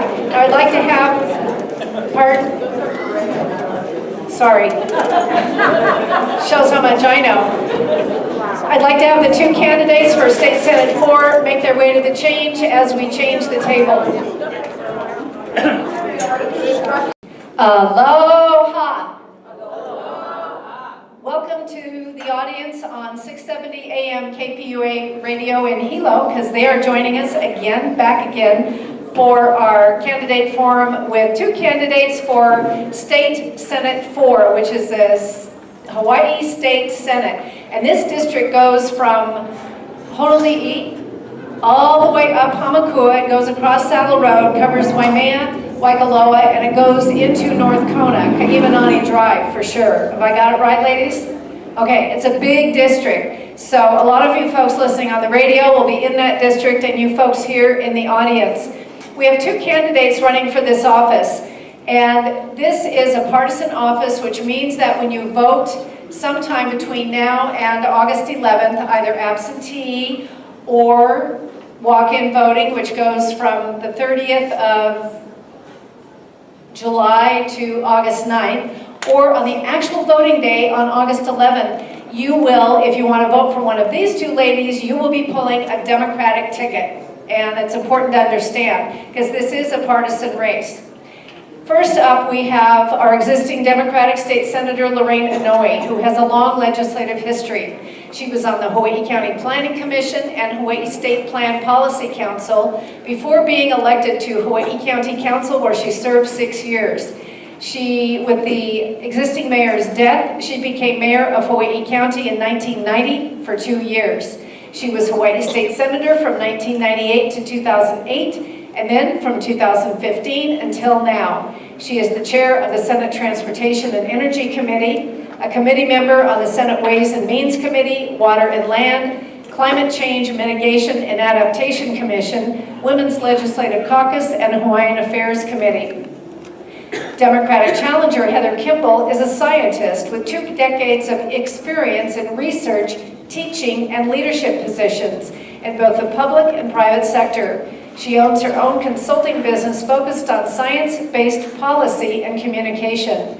Ms. Kimball has held both elected and volunteer positions in several community service organizations, including serving as a board member and coach for Kamehameha Canoe Club and as the chair for the Sierra Club on Hawaii Island. Ms. Kimball holds a bachelor's in biology and a master's in environmental science. Heather and her husband Scott built their home and raised their 4 daughters in Paipaico. Are you ready to begin? Let's give them a warm round of applause for being here to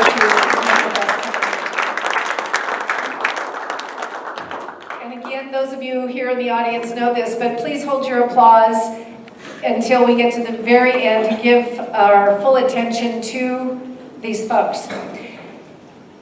I don't want you to tell us how you want to accomplish things, but I would like to ask each one of you to tell us what you think the top few issues are that you would intend to address for State Senate District 4 and Hawaii Island. And this is a 1-minute question, please. And we're going to start with you, Ms. Kimball, since you are challenging this incumbent. Thank you, Sherry, and thank you to the League of Women Voters for hosting tonight and all that you do to get more people informed and out there voting. I also want to start by just offering thanks to my opponent for your many years of service to our community. I certainly respect and appreciate that. The top 3 issues that I see for our district are economic fairness and diversity, education, that's funding adequately public education, and building environmental resilience. Thank you very much. Senator Anoying, what do you see as the key 3 or 4 issues that you want to address for your district and for this island if you are re-elected? 1 minute, please. Thank you very much. I'll continue to improve our schools, make our transportation infrastructure safe and accessible. I want to make sure we continue improving our agricultural water infrastructure, address current and future effects of climate change, and of course, we've heard it tonight, make Hawaii more affordable for our residents, expand our caregiver programs for older and disabled persons, and of course, preserve our unique and our healthy island lifestyle. Thank you. Senator Anoying, why don't you take about 90 seconds and talk about what you see as your key accomplishments in State Senate District 4 in your term so far. 90 seconds, please. Key accomplishments. Thank you. I have been very thankful that I've been on the Ways and Means Committee, and that allows us to make sure that we bring home the bacon. I have been very, very fortunate to have that kind of support as well. We have provided over $40 million in the last 4 years only for my district.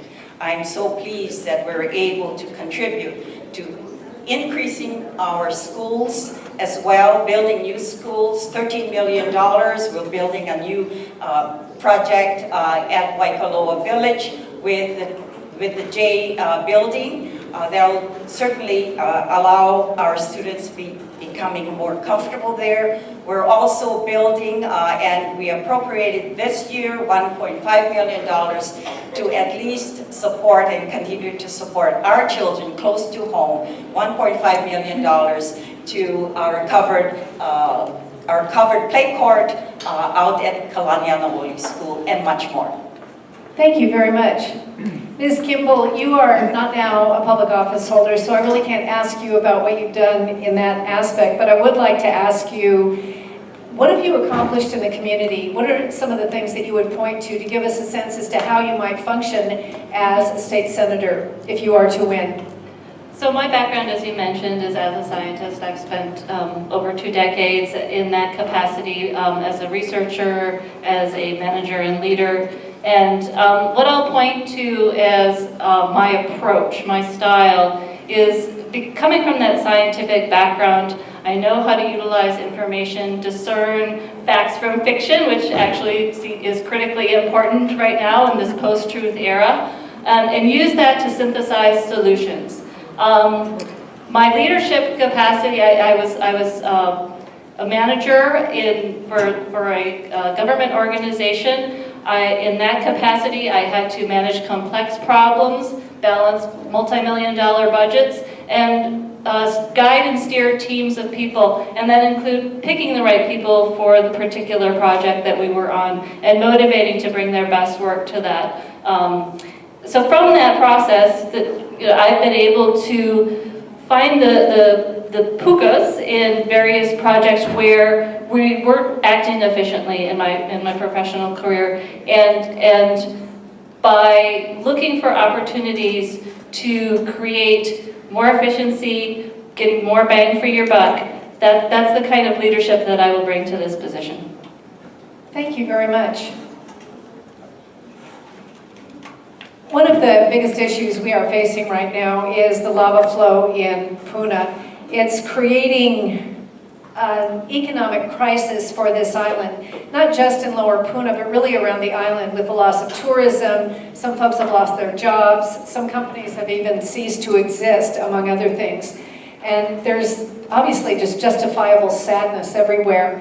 I'd like you to take 2 minutes to address this issue. Clearly, if the state Senate is to do anything to help the economy and the situation here on the Big Island on a longer-term basis, you would have to convince them that it's an important thing to do. So what will you try to convince your Senate colleagues to support relative to helping us get out of the economic crisis that we are in now? And I'd like each of you to take 2 minutes to discuss this. And Senator Anoying, why don't you start first, please?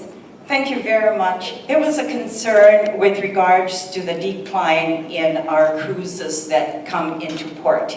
The first thing I did when we got notice, and I did get notice in advance because as most of you know, I chair the Transportation Committee and Energy as well. So transportation is very important with where we are today. The cruise lines were going to cease. I got a message from NCL that's saying that we're going to stop our port visits into Hilo and Kona. Immediately, I sent a letter and I CC'd the governor and everyone who else is involved with the Hawaii Island Visitors Bureau as well. This was directed to NCL and the other cruise line ships. as well. And so the message was, please consider returning. We are not, the entire island is not devastated. We have safe harbors, and will you please consider returning? And so, having said that, however, it took a while before they did come back, but lo and behold, they started coming into port this past week. Secondly, with regards to the visitor industry, we did get together with Hawaii Island Visitor Industry. They're doing a lot more programs and marketing as well, and making sure that all those that handle the press coverages throughout the mainland make sure that the message is the entire island is not devastated. Thank you very much. Well, I'd like to give a 1-minute follow-up on that, Senator Anoying, only because your Senate colleagues don't need to be convinced of that. What additional things do you think the Senate needs to do, the state needs to do to focus on future economic recovery? Or is it just tourism? That may be it. Now, take 1 more minute, please. Let me add that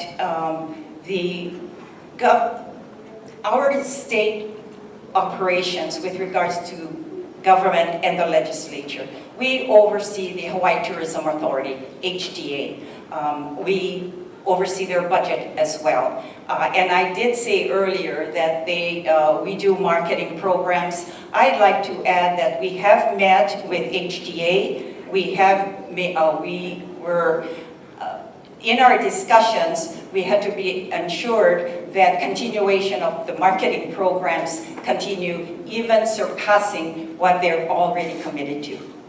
Thank you very much, Senator Lorraine Anoying. Heather Kimball, Challenger, what are you going to try to convince your Senate colleagues to support relative to this island's long-term economic recovery, please? Thanks for the 2 question. minutes. 2 minutes. Yes. Thank you for the question. I'm happy to have the opportunity to talk a little bit more about resilience, because it is an economic issue as much as it is an environmental issue. The lava crisis right now is the current crisis, but the truth is, being an isolated state as we are always vulnerable. It's earthquakes, it's tsunamis, it's hurricanes, it's the chance that for some reason the barge doesn't come.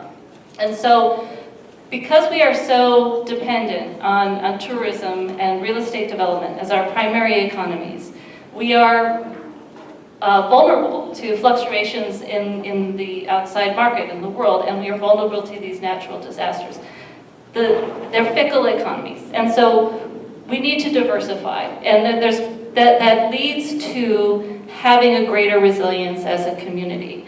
So when you look at Puerto Rico, they had a brain drain type situation going on there, and when it was time to rebuild, there wasn't the diversified skill set, the capacity on island to rebuild quickly. And that is the argument that I would take to my colleagues, is that we need to build our economic diversity in order to build our resilience, so that regardless of what type of disaster, regardless of what type of vulnerability we're facing, we have the capacity to deal with it.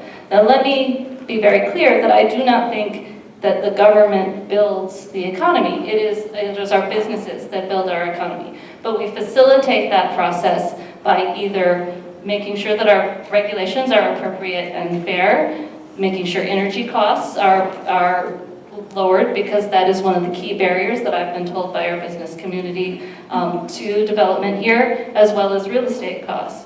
And then providing infrastructure such as broadband, those roadways, the facilities for those businesses to build and diversify our economy. Thank you.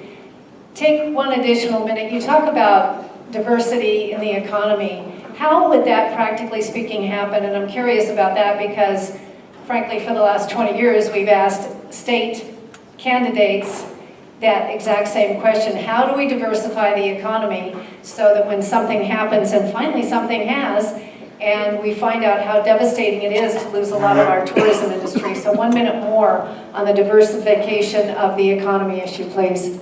Right, as I said, the government itself doesn't diversify the economy. It's encouraging businesses to do business here. And so that is us providing the appropriate infrastructure for them, making sure that health and public safety are protected as well as the environment, but the regulations are not so onerous that they can't do business. Let me give you an example. I was talking to the guy that owns the Hamakua mushroom farm, and he was a mechanic in the Navy working on helicopters. He told me that the manual that he needed to work on the helicopters in the Navy was smaller than the list of regulations he had to go through to sell mushrooms here in Hawaii. The education aspect, which I mentioned is another key priority for me. You know, I don't look at education as the sole purpose of education to be building a workforce, but the two are connected, right? Unless we are providing the diversified skills from our education system. Thank you. Thank you. Thank you, Ms. Kimball. Staying on the lava flow, and I'd like to start with you, Ms. Kimball. We have a number of people who have been displaced by the lava flow, and frankly, the situation to me is tragic because they're living in Pahoa Community Center in some cases, or the Kea'au Armory, and it's a room like this that's filled with cots, and now it's been 7+ weeks, almost 8 weeks. So I'm curious as to what each of you think about what is the state role in providing housing, one way, shape, or form, short-term or long-term. It's a 2-minute question. Ms. Kimball, let's start with you. Yeah, I think some of our lieutenant governor candidates brought this up, that what they have with the tiny homes going in down there. Let me first say that I've been down to the community a couple times to drop off supplies, and I've been really impressed with how the community has come together to help each other out in various ways. I think it demonstrates the best of this community, how everybody has each other's back. Right now, talking to some of our other legislators from this island, being able to provide some state land for longer-term housing as an option, I think that's an important area to work on right now. It has been done before, as it was mentioned in the paper. Laws are on the books that can be utilized to do that again. And what I think we have right now is an opportunity to keep the community down there together, and also utilizing that state land for more longer-term housing allows us to plan a community down there a little bit more effectively. So the areas that have been inundated were kind of thrown together and lacked a lot of key facilities. If we work now to strategically plan how we're going to develop that state land to either provide a lease arrangement with the forfeiture of the inundated land, or some sort of trade process, I think that is a key solution to the long-term housing. We have some of our other candidates, the lieutenant governor candidates talked a little bit about how the illegal vacation rental market has affected affordable housing, and that has only been exacerbated by this process. And so a lot of the onus is on the county to regulate that illegal vacation rental market, but I think that's something where they need to get active. Thank you. Right now. Thank you. If you guys can't see them flash, are they flashing it in a way that you guys are seeing it? Okay, because just make sure your candidates see it so they know how much time they have. Senator Anoying, talk about what you think the state's role needs to be at this point to provide housing for the displaced. 2 minutes, please. Thank you. Fortunately and unfortunately, we heard tonight that some of the mixed personnel that are at the housing at Pahoa includes the homeless. And in thinking about it, I think first of all, we need to relocate the homeless that don't belong where the shelters are. So I would say that we need to make sure that we separate them, either return them to Hilo, allow us to work with the churches to accommodate them. Secondly, and you heard earlier how much we're putting into affordable housing. The governor just signed the measure. We already did that. We have provided $540 million for our affordable rental program. So it's there. We should be able to tap on it as well. My expectation is that the county should start creating an affordable rental program, because that's what's going to happen with the $540 million. The neighbor islands will be able to tap into their fund. Programs will be able to be set up to create these housing programs. And let me clear that as well. Again, it's an affordable rental project. So what we're doing right now in the senior program, we're building affordable rentals. It can be tapped as well. Secondly, I would say the state already has lands. There's already discussions about relocation, creating new communities. I would say, I think the county itself needs to be made clear that we will not allow any more buildings in zones 1 and 2. Saying that we already identified some projects, some land available for building. Thank you, Senator Anoying. Thank you. And by the way, so those listening on the radio on KPUA 670 AM know we try to be very fair with our candidates, and that's why we will cut them off if they exceed the time, and they have plenty of notice how much time they have left. I have a question that really is more focused on the environment, so sort of switch your hats. We're going to talk about cesspools, a really fun topic, yay. And we're going to start with you, Ms. Kimball. No, we're going to start with you, Senator Anoying. Sorry. I lost track of who had answered last which. State Department of Health has mandated that all cesspools on this island be closed. And we have more cesspools than any place in the state. We have about 50,000 out of the 88,000 that exist. And I haven't heard anybody object to having the cesspools closed. That's great. But what it means for this island is a little different from what it means for other islands. In many places, we have blue rock that's pretty close below the ground, so it's hard to put in a septic tank. State Department of Health at this point has only said that septic tanks are acceptable as a replacement, but our own Department of Environmental Management says septic tanks aren't going to do much more in removing the problems of wastewater from our environment. So, and besides, not to mention it's going to cost each property owner around $20,000, I would guess, at minimum, to get this done. So the question is, what might the state senate do to help resolve this problem in a way that makes it a little more possible for folks to get this done? Not that anybody's objecting, we all got that, but it's also a big issue. So Senator Lorraine Anoying, give us 90 seconds on how you feel about that. Thank you, great question. I was over at Puoko in their community meeting with regards to exactly the same subject. Puoko is part of the Puoko region, and the waterways are part of our national system. It's being looked at as the most critical area in ocean and with regards to the impact on our cesspool and the waterways as well. Interestingly, we have included, matter of fact, we already passed a bill several years ago allowing those that needs to transition for a fund source of $50 million. And that would allow a change for the homeowner to tap into a not more than $10,000, I believe, for each residence. So that's available. I think time is running out as well to tap into that funds. I would say at this point, the communities are working with our Department of Health. There is, for Puoko, there's already a study that's been done. The community understands what they need to do.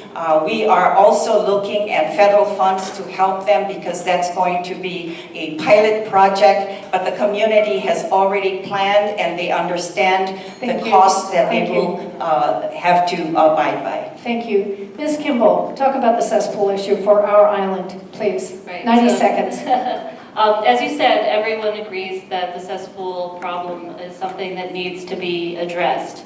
However, making a blanket ban on cesspools and saying that we need them all removed by 2045 really doesn't get to the nuances of the challenge, which, you know, as Senator mentioned, Puako being a particular location where cesspools are a real problem, whereas there are other places on the island where conversion is not so immediately necessary. So one of the key things that I think we need to do as the legislature is really focus on the priority areas to address this particular problem.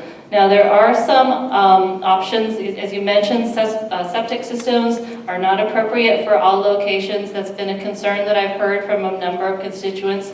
Either their lots are not big enough to fit those cesspools, those septic systems. But where we can use that, there are some new technologies that do use biodigesting to treat the waste in the septic system so that they're a little bit more effective and more functional. In other areas, we are going to have to look to micro wastewater treatment or connecting possibly with in Puako, an example is connecting with Mauna Lani and using their treatment and making reusable, non-potable water from there. Thank you. Before we go on, I'd just like to remind the listeners at home that you're listening to a candidate forum for State Senate 4 on 670 AM KPUA in Hilo, and we very much thank Chris Leonard, who owns the station, and Ken Hupp and G. Cruz, who are here supporting us in person. And also, this is being streamed live on KWXX's Facebook page. So that's a cool thing if you happen to be watching. I just want to take 30 more seconds, and part of this is based on experience that we've seen over the last several years. Department of Health does not seem to always take an aggressive posture towards helping Hawaii Island with new and innovative solutions, whether it's paying attention to rat lungworm disease or dengue fever. And Ms. Kimball, you mentioned other solutions. How would you work with State Department of Health to help them understand that perhaps other solutions besides septic tanks could also be acceptable? And I think this will be a 1-minute follow-up. So let's start with you, Ms. Kimball, before we go to Senator Lorraine Anoying. So there are a number of issues. You mentioned rat lung, water quality down here in Kealakekua, issues with the dairy up in O'Okala, and of course then the cesspool issue, where we need to work actively with the Department of Health. In some cases, I do think that they need some more funding for more staff. We have one water quality testing person who is based in Kona on this island. So that maybe is the starting point, is appreciating and understanding that they are underfunded for staff, particularly for staff on this island. But communicating scientific information is what I do. I mean, that's what I do professionally. I build tools to communicate scientific information to policymakers. Basically, I'm a nerd translator, and I think that I can bring that skill. That's one of the reasons I'm running for office, is because I think that's a skill that we need, is to bring more scientific information into policy. Thank you, Ms. Kimball. Senator Lorraine Anoying, take one more minute about how you might convince State Department of Health to consider all of the options. You've spoken of one at Puako, but just in general, State Department of Health. You mentioned, can you read the question again? The question is, State Department of Health has been not always innovative in their approaches, and we've seen that in previous situations. Right now, this cesspool situation, their solution is septic tanks, but we suspect there are other solutions. So how would you convince State Department of Health to consider more options to give the folks on this island a little bit more opportunity for really good solutions, not just replacing a bad solution with an almost as bad solution? Well, I asked for the clarification of the question because I thought you added red lung with that situation. I was referring to the fact that I think that Department of Health hasn't been forthcoming. Start her over again with 1 minute, please. Let me say that that's why the legislature decided with the red lung disease project, we allocated that funding to the University of Hawaii, and as well just to make sure that we separate that project. The Department of Health, I would say at this point in time, with the resources they have, I believe they're doing a good job. The continuation of increasing the funds, additional personnel, I think must be continued. Now, we also have to consider that diversifying part of the work that the Department of Health does could be converted to the university system, whether it be at the John A. Burns School of Medicine, in some areas as well, and include a private partnership. I think that's the way we should go. Thank you very much.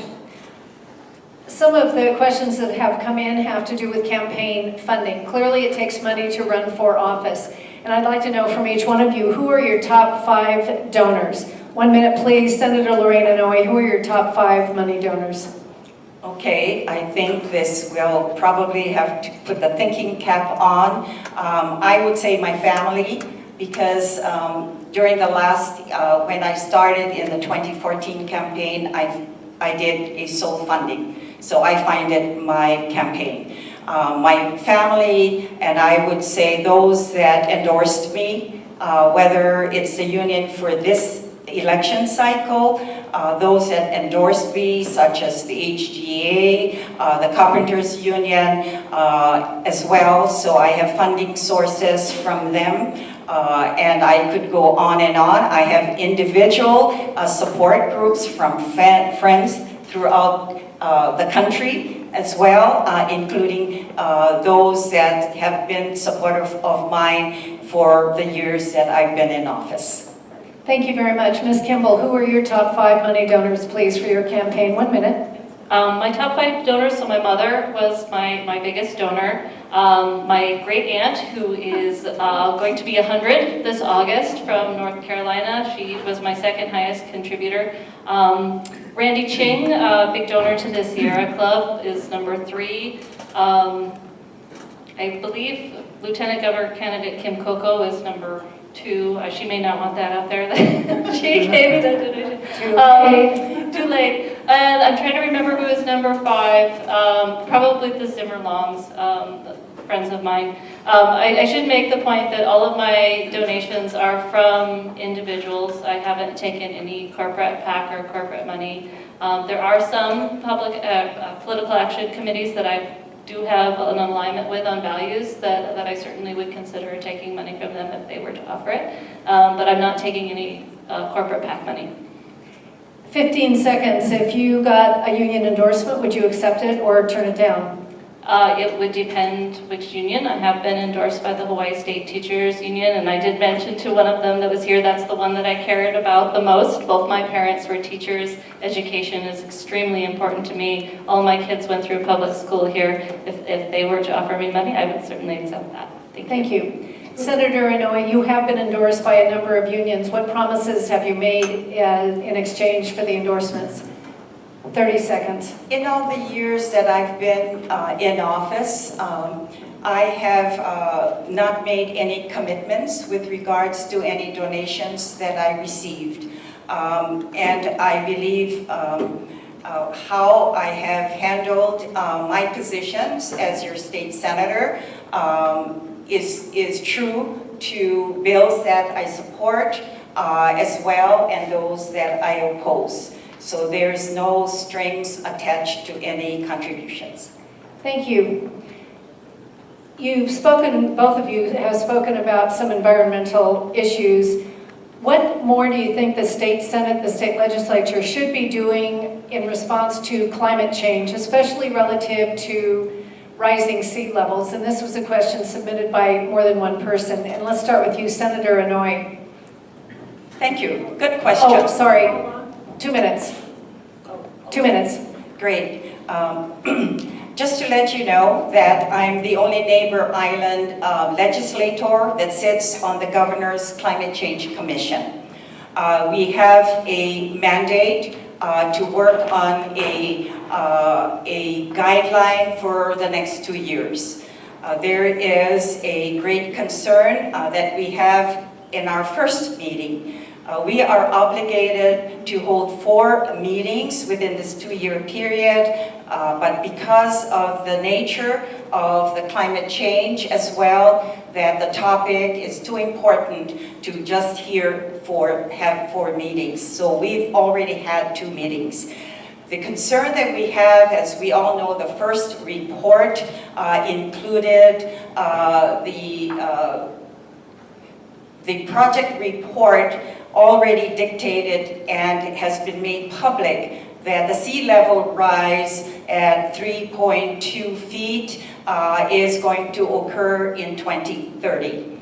We already have mandated that all the counties be involved on the commission. So we have representatives from the planning departments as well. Reduce global warming and the energy costs that align with the climate change is another area and a study that we're doing presently.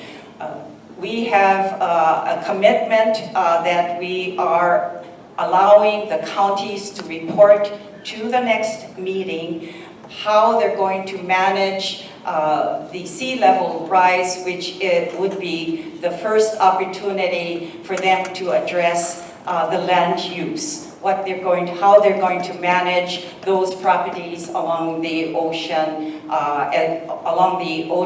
coastlines. Thank you. We'll deal on that. Thank you, Senator Anoying. Ms. Kimball, what should the legislature be doing in response to climate change, especially dealing with sea level rise? 2 minutes, please. So I have a background in climate change science. I was the Northwest Climate Science Center Fellow. I'm also a member of the American Adaptation Professional Society, ASAP. Right now, with climate change, there's 2 things that we can do. We can mitigate and we can adapt. The important thing to note is that all of those vulnerabilities that I talked about, all of those natural disasters that I talked about before, hurricanes, tsunamis, and also the droughts and flooding and more frequent storm events. What we need to do to adapt and mitigate for climate change are the same things that we need to do to make ourselves resilient to those things that we're already vulnerable to. With respect to sea level rise, we certainly need to have a planned migration of infrastructure and critical services away from the coastline and up to higher elevations. This may include, for the legislature, developing some buyback processes for people that have properties near the ocean and purchasing them back from the owners. The buildings on those facilities are their concern. They should have those insured. But some of those properties should be taken into purchased by the state and left as open space. We also need to look at our security in terms of food security on this island. You know, we have everything is coming in through our ports, and so we need to make sure that we currently have about 10 days worth of food on the island. I think it's about a week's worth of fuel and medicines. Planning ahead, having a strategic plan to protect ourselves in relation to climate change also protects us from these other issues where we are already vulnerable. Thank you very much. We have a lot of concerns about healthcare, and there's really 2 questions I'm going to ask you. The first one has to do with general access, better access to improved healthcare here on Hawaii Island. As you know, we have a hospital here in Hilo that operates pretty well, but none of our hospitals that are run by the state can really go forward into the 21st century without some kind of change happening. So what do you, as a state senator, expect can be done and will be done to improve health care and access, especially to hospital services here on this island, especially, well, your district actually encompasses the entire island just about, understanding that North Hawaii has a private hospital, not part of the state system, but Hilo and Kona are both state hospitals. So improving healthcare and access to the hospitals. Let's start with you, Ms. Kimball, please. So this is certainly something that has been brought up frequently. I think your timers don't know how much 2 minutes. I've got 2 minutes, okay. Thank you.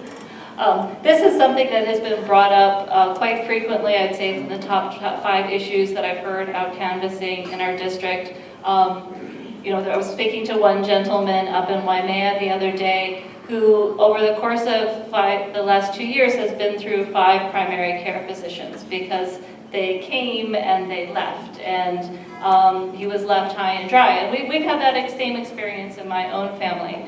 I'm a firm supporter of universal access to healthcare, or universal healthcare or Medicare for all.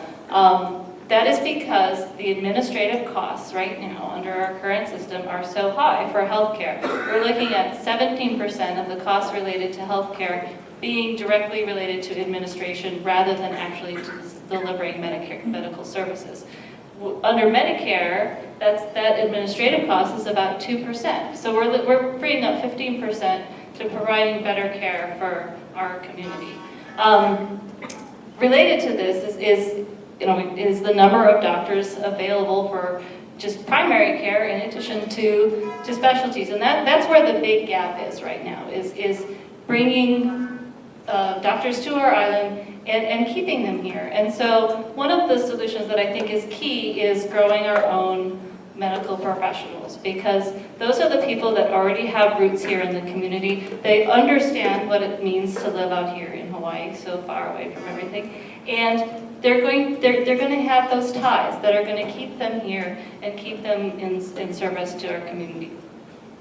Thank you very much. Senator Lorraine Anoying, how will you propose to improve healthcare access here on the island, including hospital services? 2 minutes. I think not only improving the services, but I think it's also improving the hospitals itself. In our district, North Hawaii Community Hospital, this past year, my CIP project was to include $500,000 to allow the Queens Hospital at North Hawaii, and they're looking at plans to rebuild their emergency room areas. It's an added new building. The project is $25 million, and our appropriation would at least help and provide them to make sure that they are able to raise the funds. Secondly, Hilo Hospital, we've allowed and approved, Governor has released part of the $2 million that we gave them for the additional emergency room services as well, and the cardiac room that is planned. So $2 million is going to Hilo Hospital. Access, I would say we certainly should look at not only improving the hospitals, but how we can serve the different areas in our communities. I'm so pleased that Bay Clinic has their mobile care unit that's been traveling throughout the island that's providing the services as well. I'll continue to support the program with regards to the internship program that we have that's ongoing. As a former member of the Rotary Club who continue to provide private monies to continue the internship program, so our doctors, once they're in the program, that they remain here as well. Thank you, Senator Lorraine Anoying. I'd like to ask each one of you to take an additional minute and specifically address the issue of mental health care, which has always been lacking, but now on this island it's very much more apparent. So Senator Anoying, 1 more minute on improving access to mental health care here on the island. 1 minute, ladies. Well, certainly we understand that we need to provide more resources. And with regards to Department of Health and the mental issues with regards to those that affected most our young children. I would say we should continue to increase the funding so we can address that particular issue. I think with regards to improving the facilities, as an example, at the Hawaii State Mental Health Institute, part of the budget has been increased. They're building a new center out there as well. Hopefully that we can do that for our islands. Thank you very much. Ms. Kimball. Mental health services, 1 minute, please. Yes, certainly funding for mental health care services is a key issue. With many things, it's just we need to put more money into it. Let me just talk about that for a little bit. We are number 8 in the nation in terms of revenue per capita. Number 8. We bring in more money per person than California, the 5th largest economy in the world. I know I'm going away from your original question. No. When you say we, define we in your... The state of Hawaii is 8th in the country in terms of revenue collected per capita. We are 50th in terms of return on investment for our tax dollars, which means we've been talking about all these needs, education, mental health care, medicine, just in general, that we have where we need more funding. To me, the funding is there, it's just falling through the pukas. So one of the key focuses that I have is, if I should be elected, is to get in there and find out where do we have those inefficiencies, because clearly we need more funding for these programs. Thank you. You know, you've brought up something, Ms. Kimball, that I'd like to ask each of you to take 90 seconds to expand on. I've heard tonight so many times, we're going to need more money, we need to put more money into this and that. And that's happening certainly here in the county level, but you're at the state level, and I feel like state taxpayers are sort of up to here with how much we feel we're paying in taxes. So 90 seconds, and start with you, Ms. Kimball. How do we get to a point where government actually is more efficient so that it's not just always saying, oh, just pay more taxes or whatever? So 90 seconds, address the efficiency issue. Well, as I gave you the introduction to this issue, where we are right now, we are collecting more revenue per capita than the state of California, and we are 50th in return on investment in terms of government services. That's healthcare, that's education, that's infrastructure. To me, right there, that tells me there is a lot of room for improvement. And some of that is technological. I mean, I was talking to someone about how we do workers' compensation, and that process is still done through the mail. It's still done through forms that are filled out, and if you make a mistake, you mail it in, you make a mistake, they catch the mistake, they mail it back to you, you have to fix the mistake. I mean, there is technology available to do this online securely that can check your data as you enter it, and it's doing minor changes like that, just bringing some new technology into the processes that we have to do as government, and looking at ways to plan ahead. You know, we're often operating in crisis mode. We are not proactive, we are reactive, and it always costs more to react to a crisis than it does to prepare.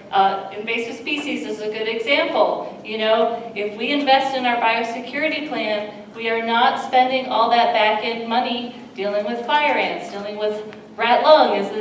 That's an invasive species issue. Thank you so much. Senator Anoying, as a sitting state senator, this should be something near and dear to your heart. 90 seconds, please, on how we actually get more bang for our buck without just asking us for more. I think where government doesn't do a good job, they should get out of the business. And let me explain. I introduced a bill, and some of you are familiar with, creating an airport authority. And I'm so pleased that this administration is supportive of that. The airports users pay for our improvements to the airports. The management is under state government. We are one of 3 states in the country that manages airports under government control. We should get out of the business. The airport authority bill will be coming up again next year. At the close of session this past year, the House decided not to pass it. So we're committed to creating, again, another bill and to make sure that the airports are diverse from our government and have the users manage because they're paying for it. We want better airports. We want nice, clean restrooms. And I think, as I say again, where government doesn't do a good job, get out of the business. Private-public partnerships is one of the ways that we're looking at in certain areas of government. I believe that's the way that we should do business. Get out of it if you don't do a good job. Ms. Kimball, you just heard Senator Anoying talk about public-private partnerships. Basically, I'm looking for a yes, no. Do you feel that public-private partnerships are a good idea or a bad idea for the state of Hawaii? Yes, no should be 15 seconds. Let me just respond in I'll general. give you 30 seconds. Okay, responding in general to what was said, if you continually underfund government services so that they are inherently inefficient and ineffective, then of course you swoop in and say that they should be privatized. There are things that the government should do and can do well with the right type of planning and the right sort of efficiencies put in terms of utilizing the new technologies that we have available. Thank you. Senator Inouye, how do you respond? 30 seconds, if you have a response. You said public-private partnerships. I asked how Ms. Kimball felt about that. Anything else you'd like to add? No more than 30 seconds. I certainly support public-private partnerships. Clear example, we talked about cesspools. And that's one way we should look at it, and I think the county should take the opportunity when we're mandating, and we're mandated by the federal government, Clean Water Act, we need to change. So I believe that the counties should start looking at public-private partnerships to do that. Thank you. Changing a focus to education. We've been reading that teachers in all levels, at the, not university level, but other teachers, are not returning to teaching jobs. I'd like each one of you to take 90 seconds and tell us what the role of the state legislature should be to ensure that we have appropriately trained and compensated and willing to stay here teachers. I'm not suggesting that I know what the problem is, but maybe you all know what the solution is. And Ms. Kimball, this is your area where you're most excited about, so 90 seconds, give us a summary, please. Thank you. So as I mentioned, both my parents were teachers. I grew up in a household where in the evenings my parents were hunkered down around the table with one light overhead where they were grading papers and doing their lesson plans for the next week. My kids have gone through public school. I have two that are currently in public school, in going into 7th and going into high school. The key issue here again is funding. It is paying our teachers appropriate wages that are commensurate with people that have had that same level of professional training. It is a labor of love to be a teacher. It is an honorable profession, and we should respect the people that choose to take it up by paying them a wage that allows them to live without having to take on a second job. I mean, teaching is a full-time job. You're in the classroom only so many hours, but you're thinking about it, you're caring about it for your whole day. So I support the constitutional amendment, which will be on the ballot in November, using property taxes on investment properties to fund public education.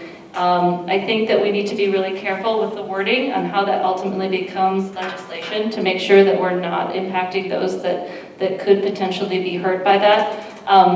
And at the same time, we have to ensure that the money that's funding public education that's coming out of the general fund is not raided if property taxes are used to fund the public education system. Thank you. Senator Inouye, 90 seconds on how to keep our teachers here. Sure. We've already done that. We decided that the voters will decide whether we should have a dedicated funding source for our teachers, for education as well.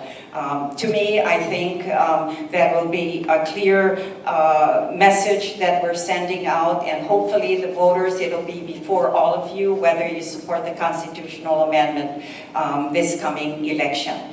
We do need dedicated funding, that's for sure.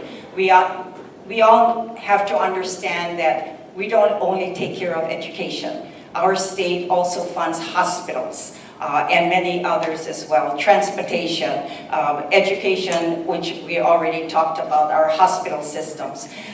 So dedicated funding to me, I think, and the HSDA and those that really want to make sure that it's passed this session because we've had this before and it was always voted down, but dedicated funding to me will assist with the kinds of income that we could derive from this particular funding source. I think that's the way to go. Our teachers need to be paid better. We are in the middle of our national system with regards to pay for teachers. We should increase our teacher salaries. It depends how their negotiations with collective bargaining happens. Certainly, they deserve it. Thank you. Before we go to closing statements, one quick question. There is a constitutional amendment, not on this ballot, but it will be on the general, that has to do with taking part of Hawaii County property taxes and putting them into the state to help fund an unnamed segment of education because it is not defined. Understanding that that takes money out of Hawaii County property taxes, what is your thinking? Ms. Kimball, you said you supported it. 30 seconds. Where will Hawaii County make up that money since we're already totally stressed for money? 30 seconds. So I support returning the funding level of the TAT back to Hawaii County. The transient accommodation tax. Transient accommodation tax. A task force that studied the implications of the transient accommodation tax recommended that it returned to the pre-recession levels, which I think was about 8.25% for Hawaii Island of the total TAT collected. I think at today's numbers, that's going to put about 30 million. That's a small amount in the overall state budget, but it would make a huge impact here in Hawaii County. Thank you. Senator Anoying, the state legislature has not chosen to return any amount of the transient accommodation tax to its normal levels. Can you make that happen? Will the legislators support it? Because although the Hawaii County legislators may have supported it, 30 seconds, is that what has to happen to make this taking of Hawaii County property taxes to the state level work for Hawaii County? 30 seconds. I'm not sure your question because the TAT is not tied to the real property tax. So I would say that it's the contribution from the TAT to the counties. Presently, we have $192 million that are divided to the counties as well. And as an example, $20 million is given to Hawaii County. Now, with regards to increasing that amount, $105 million is what was the asking previously. 2-minute closing statements from each one of you. And just to remind our radio listeners, we have about 5 more minutes, and we are going to conclude with closing statements from incumbent Senator Lorraine Anoying and challenger Heather Kimball, both of whom are running for State Senate 4, which goes from Honolulu all the way around over Saddle Road, Waimea, Waikoloa, into North Kona. Ms. Kimball, let's start with you and your closing statement. 2 minutes, please. Thank you. Thank you again for everyone for sticking around and listening to the Senator and I tonight. Thank you again, Sherry, for moderating. I'm going to just finish with letting you know a little bit about my inspiration and my mentor. As Sherry mentioned in the beginning, I've been a paddler with Kamehameha Canoe Club for many years. That community has become my family here. And our head coach, John Kikua, founded that club. He was a bus driver. But his passion was paddling, and his skill set was the ability to train other people to paddle. And he founded Kamehameha Canoe Club because he saw the need in his community for the kids of that community to have a safe place to go. You know, some of them were homeless, some of them were in difficult situations at school, some of them were facing unkind treatment in their homes. Kamehameha Canoe Club that he founded provided a safe place for them to go and to learn skills like working together as a team, leadership, persistence, you know, working hard for something. And for some of them, it was their very first vision, their very first taste of something that they were successful. John Kikua gave everything of himself to that canoe club. He put his heart into it because that was his passion, that was his love, and he loved his community. This is the type of leader I strive to be. I am passionate about Hawaii.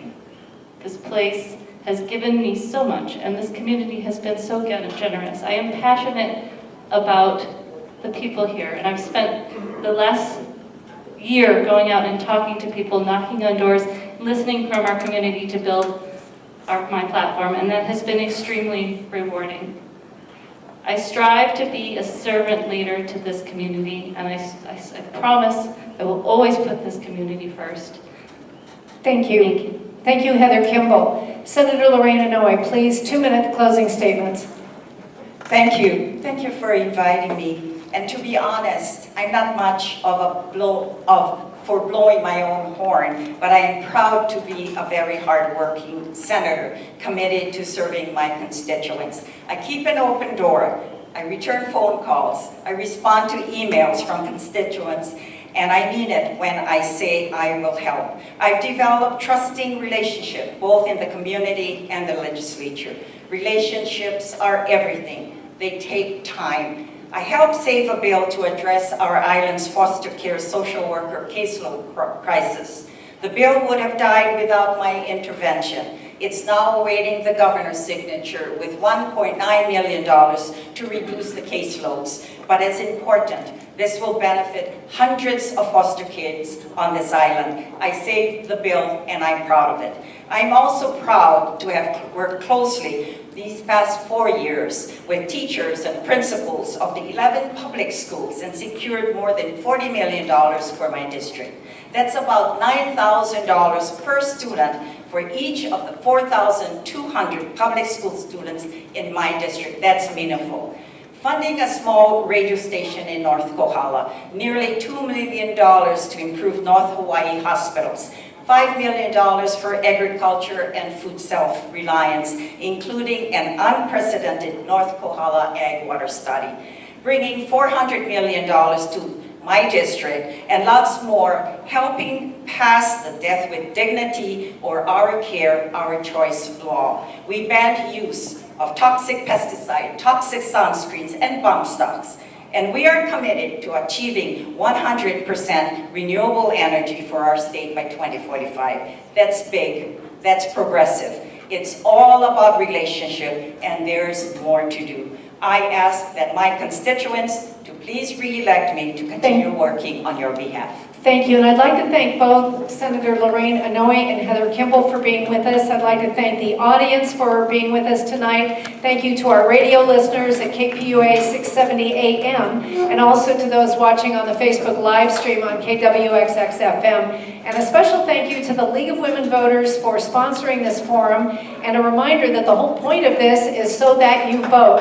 Elections.hawaii.gov, and if you want to learn more about the candidates, vote411.org. Let's give our candidates a warm round of applause. Thank you so much.